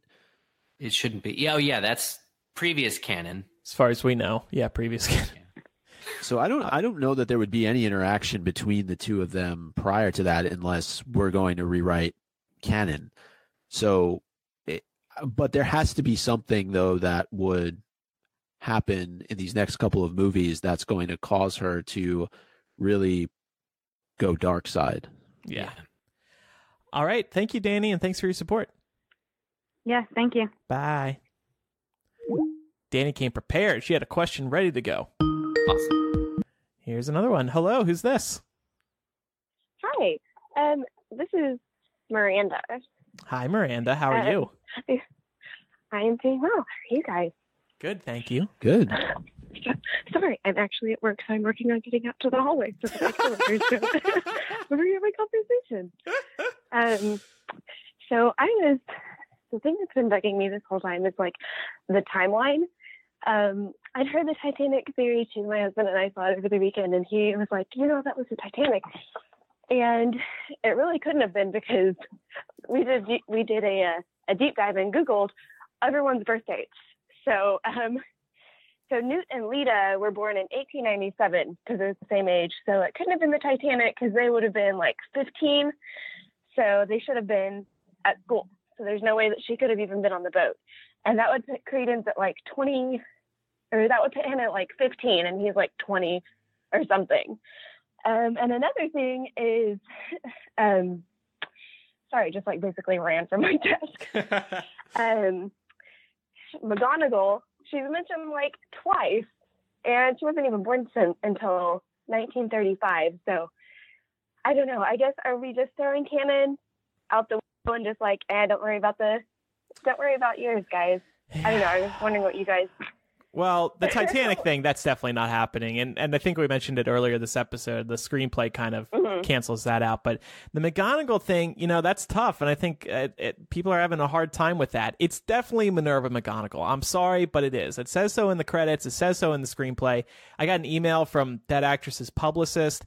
I don't know how true this is. This may have been the publicist talking up the actress, but she was like, and she'll have a bigger role in the forthcoming films. Oh my gosh. I think, it's possible she's lying. I mean, but the publicist is lying. But J.K. Rowling is stepping into some dangerous territory if she does decide to expand McGonagall's role.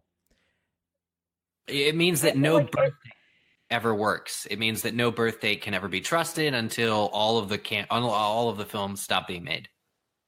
And isn't the Pottermore team going to have to go back and do some edits? Because wasn't it on Pottermore? Her birthday is like 1935. The year we did a deep dive on her. Yeah. Right? Well, years ago. Her year is not on Pottermore. But Anymore. you can, okay. Yeah, you can figure it out by like doing the math between comments that were made to Umbridge and Order of the Phoenix and some stuff on Pottermore. You can figure it out that way. Okay.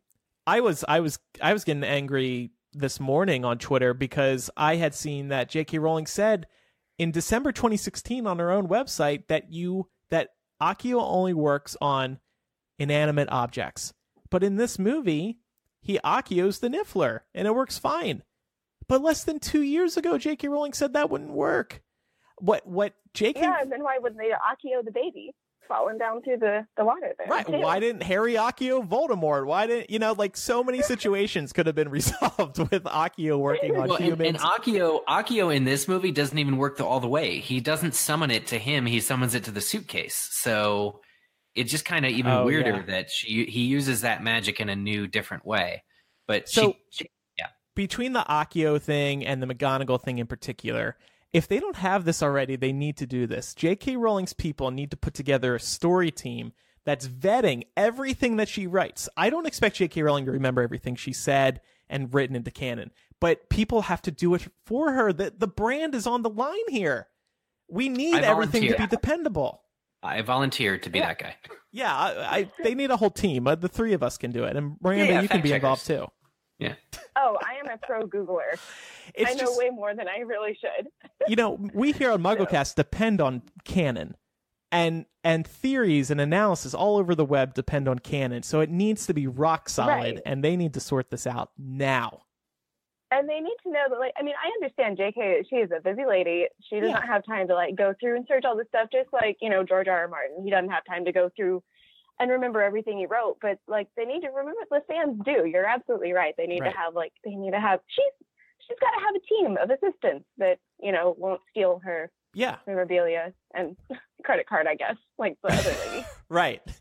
Maybe that's what happened. They had to fire that girl, and that girl was doing all the vetting. There it is. All that work out the window. Yep. All right. Thank you, Miranda. Okay. Thank you. Bye. Bye. There's another one. Hey, who's this? Hello? Hi, who's this? Hi, this is Mackenzie from Ohio. Hi, Mackenzie. I saw that the Fantastic Beasts screenplay was dedicated to you. Well, I truly appreciate that. Thanks, Joanne, for getting my email. It says to Kenzie, which is her daughter, but we'll pretend it's you. Well, you know what? I also go by Kenzie, so surprise. Are you her daughter? Who are you telling? I wish. That'd be everything. But I am instilling Harry Potter in my daughter, so I guess. Maybe. There you go. Yeah. No, doesn't work. Well, thanks for, I can't believe I'm on right now. Thanks for taking my call. Absolutely. I just had a comment that I seriously, the whole film was sitting there going, oh my God, if it turns out that there was a time turner used to go back and get Dumbledore's father to have a baby with someone else, I swear I'm going to freak out.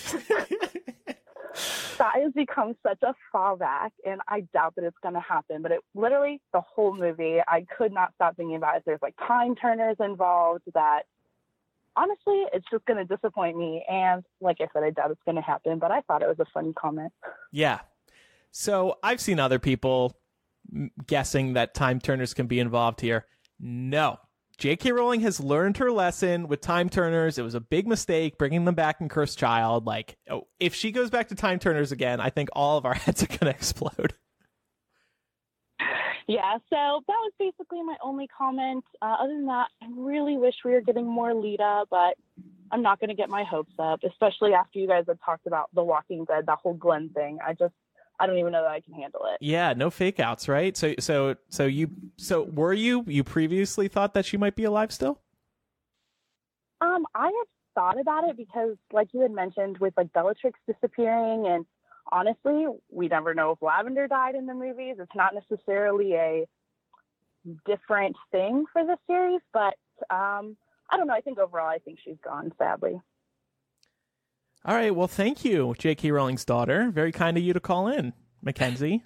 Hey, no problem, guys. Nice Thanks so American much for your accent, show. by the way. Nice American accent. Hey, you know what? I've been working on it. All right. Have a good one. Thanks, you too. Bye. Oh, they're coming in hot. Hey, who's this? Hey, this is Olivia.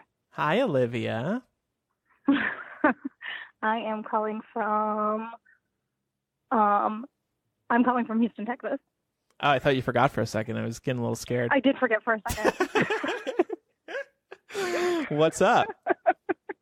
I wanted to call because I had this theory that came to me while I was listening to you guys talk about Grindelwald and Dumbledore's relationship and how Dumbledore is talking about being like warning people about Grindelwald and about his rallies and things like that. And so I had sort of this idea that there's a possibility that Dumbledore, when Dumbledore and Grindelwald were trying to do the Deathly Hallows thing and plan their future and all of that, that there's a possibility that Dumbledore actually planned this sort of speaking tour, if you will, that Grindelwald is on right now.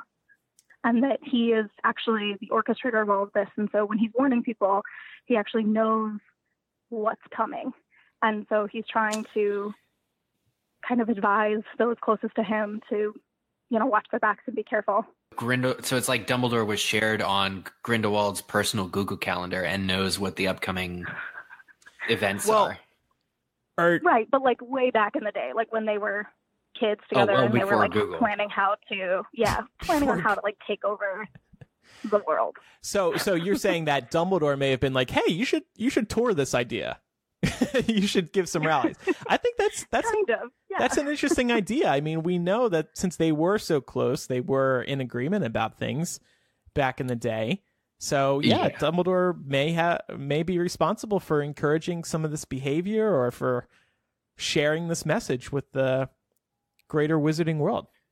Yeah, right. And according to Rita Skeeter's writing, it is, for a period of time, Dumbledore really did buy into the Kool-Aid of subverting and subjugating Muggles.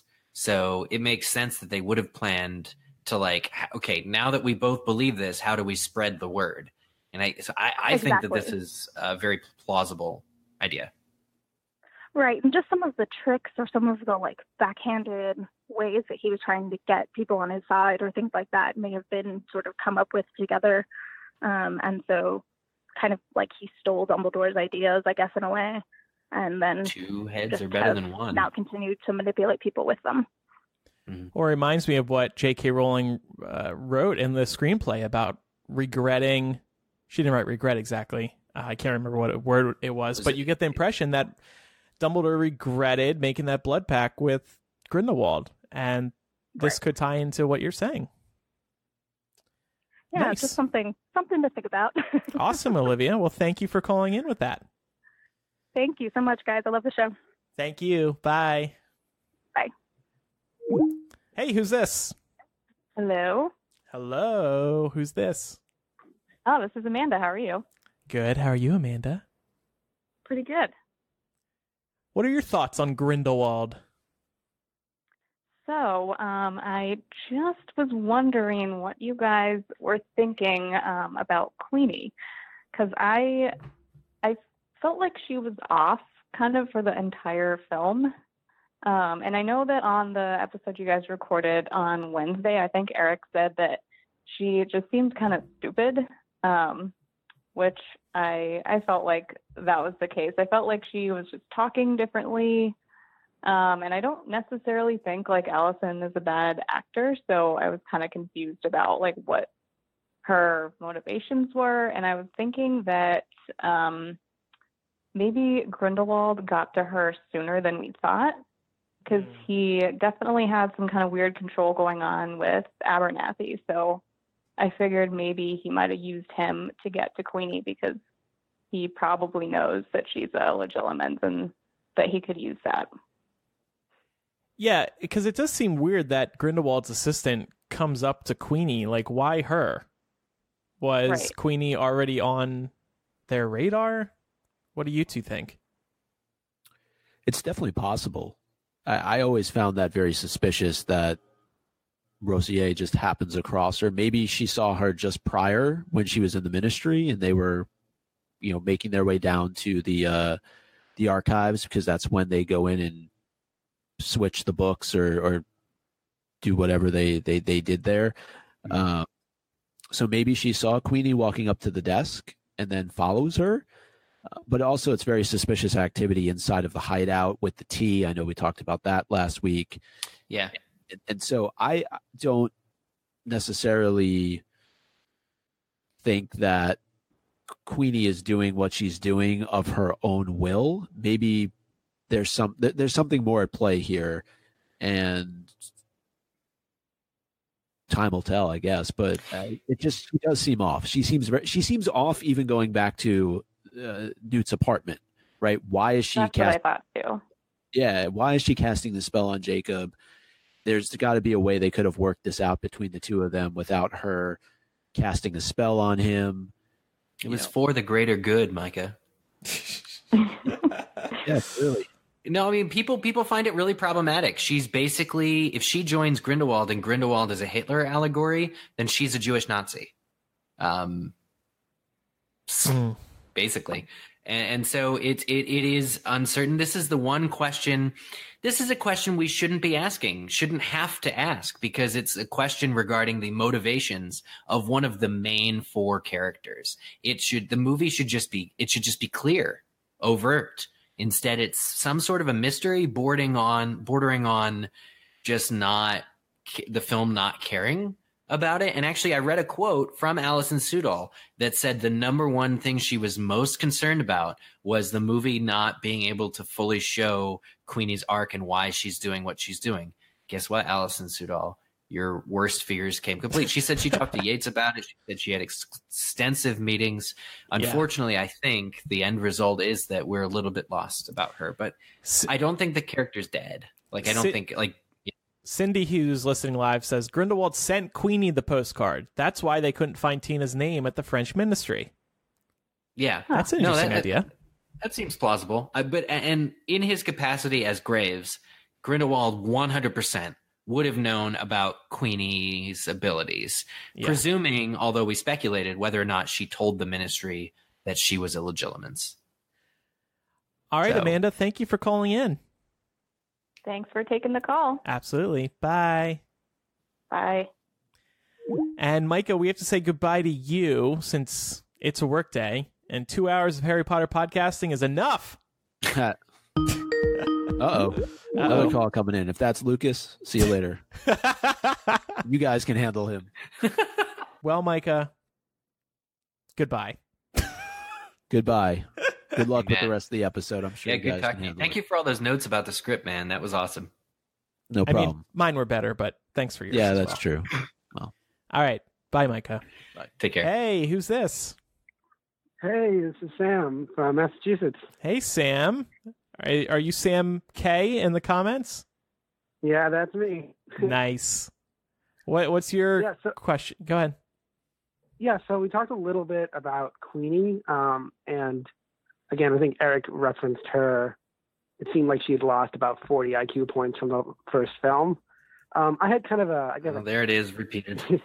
I guess I kind of had a crackpot theory maybe, but I kind of thought that maybe the motivation for why she's acting so irrationally in this film as opposed to the other ones was because that perhaps she's pregnant. You know, it's been a few months since the events of the first film, so I thought, she's at time with Jacob. Presumably they've gotten intimate, things like that. And now she's kind of feeling this time crunch because we don't know currently what happens to children of muggles and wizards in America. So she could be thinking, wow, I really need to get something done. I don't have time to argue with Jacob about this because 9 months we're going to have a baby. I don't know if I should even tell him at this point. And I might be in jail. He'll be obliviated, and who knows what will happen to our kid. My one question is, why wouldn't she just mention it? Because that's a super, that's an important card to play. Like, if you're trying to convince somebody, the whole, we're going to start a family, we're going to have a family, is one of the best motivators of all time. Like, I think Jacob would have just been like, oh, okay, I get it, let's get married. She wouldn't have needed to side with Grindelwald, or even if she did, there would have been more of a motivation there. Yeah, I mean, I think that there's definitely an argument to be made for that, but I think there's also an argument to be made that J.K. Rowling certainly isn't averse to secret babies nowadays. Well, secret rape babies, right? I mean, yeah. if Jacob's if Queenie's pregnant, and depending on how long she's had Jacob under a potion, then, the baby was possibly conceived under, duress. And then we'd have another Voldemort situation where you're unable to love because you were conceived, through obfuscation. So I don't know, but if the next film is a 5-year gap or whatever, as I was talking about before, like the time jumps are going to have to start happening. And there's a 5-year-old child running around Nurmengard, we got to be very suspicious about who that child's parents are. It's probably Queenie and Jacob. Yeah, so, I think I would just, keep going. Well, my thought on all this was just that Queenie has found the one, and she's ready to just settle down and marry Jacob, and Jacob rightfully isn't ready for the reasons that he outlined in the movie. And that's why she is quickly switching allegiance and just seems to be so crazy. She's just, to me, she's under some sort of effect that Grindelwald has placed on her, maybe through the tea, maybe through something else. But she's just at a point in her life now where she's like, I know what I want, I have what I want, and I'm ready to put a ring on it. It just, the point is not wanting something, though. The point is wanting something so bad you take other people's consent away to get it. No, I'm not talking about that. I'm not talking about that. I'm just talking about her general mood in the movie. Yeah, I think that my whole theory about her potentially having a child with him, and for some reason unknowns to me not telling him, would, for me, kind of justified more of that weird, I'm going to take away Jacob's consent and give him a love potion and whisk him away to Europe. I just couldn't really think of any other reason other than being under that time crunch for why she would feel the need to expedite this process so much and I have to give him a love potion and whisk him away right away. Yeah. I'll tell you what, I don't think Jacob's going to make it through the whole series. I think either next movie or movie 4 he's going to die, not just because of the augury, but because it would be tragic to lose the one Muggle character we have in the series. He's always been in love with the Wizarding World since Newt introduced him to it. And and losing him would be hard on viewers and the characters, but for viewers, he's just such a great character, so it would be hard for us, and I think J.K. Rowling wants to do that to us. The one thing they left out of the film, which I wouldn't want, we already saw Jacob Vision when he's under the love potion. At the end of the movie, he's at Hogwarts. We don't see Jacob Vision again to see if he can actually see the castle. He's legit halfway on the bridge across to the castle. He should see maybe like a ruin with a sign that says dangerous to enter, not safe, right? That according is to Interesting. Hermione. Not only that, but Newt goes up and has this little private conversation with Dumbledore. Dumbledore asks him for tea, and then they walk off and just leave everyone standing what does on that bridge. Look like? What does that look like to Jacob? I need to know, and I need to know yesterday. Maybe, I wonder that I thought it was interesting that Newt and the Niffler head in for tea. I wonder if that means the third movie is going to start with them having a serious conversation in Hogwarts. But again, time jump, right? It needs to start sometime. Mm-hmm. Yeah, I think I saw or heard about an interview where Ezra Miller said that the next one is going to have a significant time jump at the beginning. Mm-hmm. I don't know, though, but I think I read that. Yeah. Well, I think it's too early for us to know for sure about that, but we'll see. Unless there was a recent interview maybe on a red carpet that I missed, but I haven't heard that one. No, yeah, I didn't either. All right. Well, thank you, Sam, for calling in. Thank you guys for having me. All right. Thanks, Bye. Sam. Have a good one. Bye. So Lucas is a no-show, huh? Lucas is at work. Oh. He may very well be trying to call. I don't know. He doesn't need to defend himself or anything. Yeah, okay, He's already on the show. See if take one more. Whoever calls in first. Getting back to Queenie real quick, Mackenzie says, okay, so I am surprised at how easily manipulated Queenie is because she is a skilled legilimens. Are we to believe that maybe Grindelwald is equally great at occlumency and can hide the more hateful parts of his thoughts from her? Or does she know them and agree? That's a great point. It is a good... I mean, she spent her whole life knowing that what people say and what people think is profoundly different. She should be the least able to be manipulated person. Yeah. Hypothetically. Oh, shoot. Here's somebody. Thank God. I almost quit Skype. I was a split second away. Hey, who's this? It's Lisa. Hi, Lisa. Yeah, Andrew, you just said that. I'm like, oh my God, I just realized nobody's calling. What's up? And I just put this in the comments, but what if, did Credence not know that Grindelwald was Graves? You know, I mean, it's like, so that if he doesn't know that, it explains why he's trusting him so much, but why would he trust him after the way he treated him? So I'm trying to remember the end of the movie. Does the Obscurus fly out before Graves transforms? Right, and that's what I'm thinking. But if Credence read a newspaper anywhere, and we know Credence reads the paper, for 3 months he would have known that Grindelwald was captured and that Grindelwald was in fact Graves. That would have come out. So let's assume... Right, so why would he trust him at all? Well, because he still was showing a big interest in him as Graves. So like he's still been wanted this whole time. So like I don't know if Graves / Grindelwald did anything that Credence didn't like. Well, he told him he was useless and pathetic. He was and so mean. Yeah, I mean, the words that they exchanged were very fueled. I just think this movie's biggest crime might be just not incorporating events that should have been pretty easy to incorporate, especially as far as character motivations from the first film. Queenie, Tina, and Credence should all be well aware of Graves and Grindelwald. Well, right. And the Queenie thing, I just thought about this a minute ago as we're driving in the car. What if Grindelwald as Abernathy got to Queenie in the Ministry since he was her boss? Maybe. So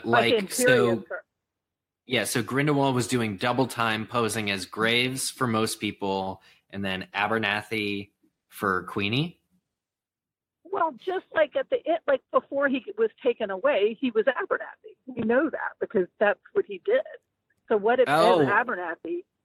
Okay. Right. So after, I like that. Okay, because Queenie would be averse to Grindelwald, and when she sees him in this movie, she raises her wand right away. But if he was Abernathy after Grindelwald was first captured, became Abernathy and started wooing Queenie. Right. Well, getting back to, we also have to remember that in this movie, Grindelwald is promising Credence that he can show Credence who he really is. And that's what Credence seems to want more than anything. So that alone might be enough to convince Credence to hang out with Grindelwald. Yeah. But I had forgotten about those insulting remarks that he had made to Credence. Mm-hmm. I mean, at first my mind was completely blown at the end of the movie, and then I started thinking, he's got to be lying. I don't know. Yeah, it's interesting. All right, well, thank you for calling in. Thanks, guys. Being our last call of the day. Yeah, saved by the bell. Okay. Have a good one. Bye. One other thing I just want to read real quick. This is not the first one that Cindy is not the first person to bring this up. She says, I want to know if anyone spotted the Phoenix book on Credence's aunt's bed on the ship. What? That Phoenix book that Nicolas Flamel and Professor Eulalie and Dumbledore all use. Now, on my third watch, I'm going back later today. I've convinced myself. I'm going to look out for this, the Phoenix book, because if that means it existed when Credence was still a baby, this group, whatever it is, has existed for a good 20 years. Or they repurposed the book. Well, don't blink when you go back to the movie a third time during the boat scene. Just pry your eyes open, because I swear you'll probably miss it. That's insane. That's amazing. Yeah. Interesting. We'll keep an eye out for it. All right. Well, thank you everybody for listening today. Eric, who were the Quizzitch winners this week? Yeah, so we did an interesting Quizzitch question because people only had like 3 hours to answer it. The question was, what is the opening weekend domestic box office total of Fantastic Beasts 2 Crimes of Grindelwald? As we talked about at the top of our show, it's $62 million, specifically $62.2 million. And the winners who submitted this, most of them did the exact 62.2 answer. Michelle D, King of Kings, Franzi J, an ad for Best Buy actually participated in Quizzitch, or showed up when I did it. You know how like they do sponsored ads even on search results now? Anyway, Lillian B, Rachel White, and our friend Kyle, the Hufflepuff teacher, was the first to win, and his display name currently reads Crimes of Nifflers. How dare you? Yeah, we play this game on Twitter, although that didn't stop Amber Watson from playing on Patreon with her comment. She did also get the correct answer, and actually reminded me to go check Twitter this morning. So thanks, Amber, for commenting where you weren't supposed to. And this following week's question for next episode of MuggleCast is, according to the Crimes of Grindelwald screenplay and film, what is Travers' official position at the Ministry of Magic? He says it. He says what he is. Okay. What he does. Submit your answers on Twitter. Be sure to use hashtag Quizzitch when you at MuggleCast. If you are a new listener, first of all, thanks for tuning in. Maybe you tuned in to get our thoughts on Crimes of Grindelwald. Check out the MuggleCast website. You can get our complete episode archive over there. You can jump into our chapter-by-chapter discussions. It's easy to find a particular chapter you might want to hear our analysis on, because we have a chapter-by-chapter page. We'd also like if you followed us on social media, facebook.com/MuggleCast and twitter.com/MuggleCast. That's how you'll stay up to date on the latest episode releases. By the way, whether you're a new listener or an old one, we would appreciate a review on iTunes. Your review can accompany our new album art designed by Anna. We've been working with her over the past few months. We have album art for the first time in our history that does not use official Harry Potter book art. We got something made from scratch. It's truly unbelievable, and the response has been extremely overwhelmingly positive. We're all extremely happy with it. It's gorgeous. It's gorgeous artwork, and the justification for it, sort of the byline of we invite people to travel back with us to the Wizarding World regularly, really speaks to or gets spoken to by having the flying car approach Hogwarts. Yeah, and we know those sights evoke positive memories for everybody, so we just wanted to create a scene that made people feel good. And it feels good for us to have something that is uniquely ours. And Anna was so good that we actually had her do 2 pieces of art for us because we couldn't decide which one should be our album art. So you can see another piece with references to the show on MuggleCast.com and on the cover art, in the cover art for our Facebook, Twitter, and Patreon. Yeah. So lots of original work. And thank you again to Anna. And finally, just a plug for our Patreon, patreon.com/MuggleCast. The support of listeners is why we are doing the show weekly. And we're about to crack another big milestone. We're closing in on 900 patrons. Wow. And we'll be doing things through the end of this year and into 2019 that we think will keep our supporters very happy. We have lots of cool benefits in the works. If you pledge on Patreon, you will get bonus audio material. You will get a physical gift every year. You can be a part of our exclusive Facebook group. You can also access our recording studio as we're recording. And there are 32 people tuned in right now listening to us record on Monday afternoon. Amazing. But, this has been a long episode. I have to pee really bad, and I think I'm kind of losing my voice.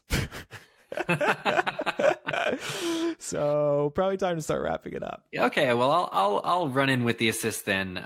Did you give the voicemail number and the mailing address? I didn't. Please help me. Okay.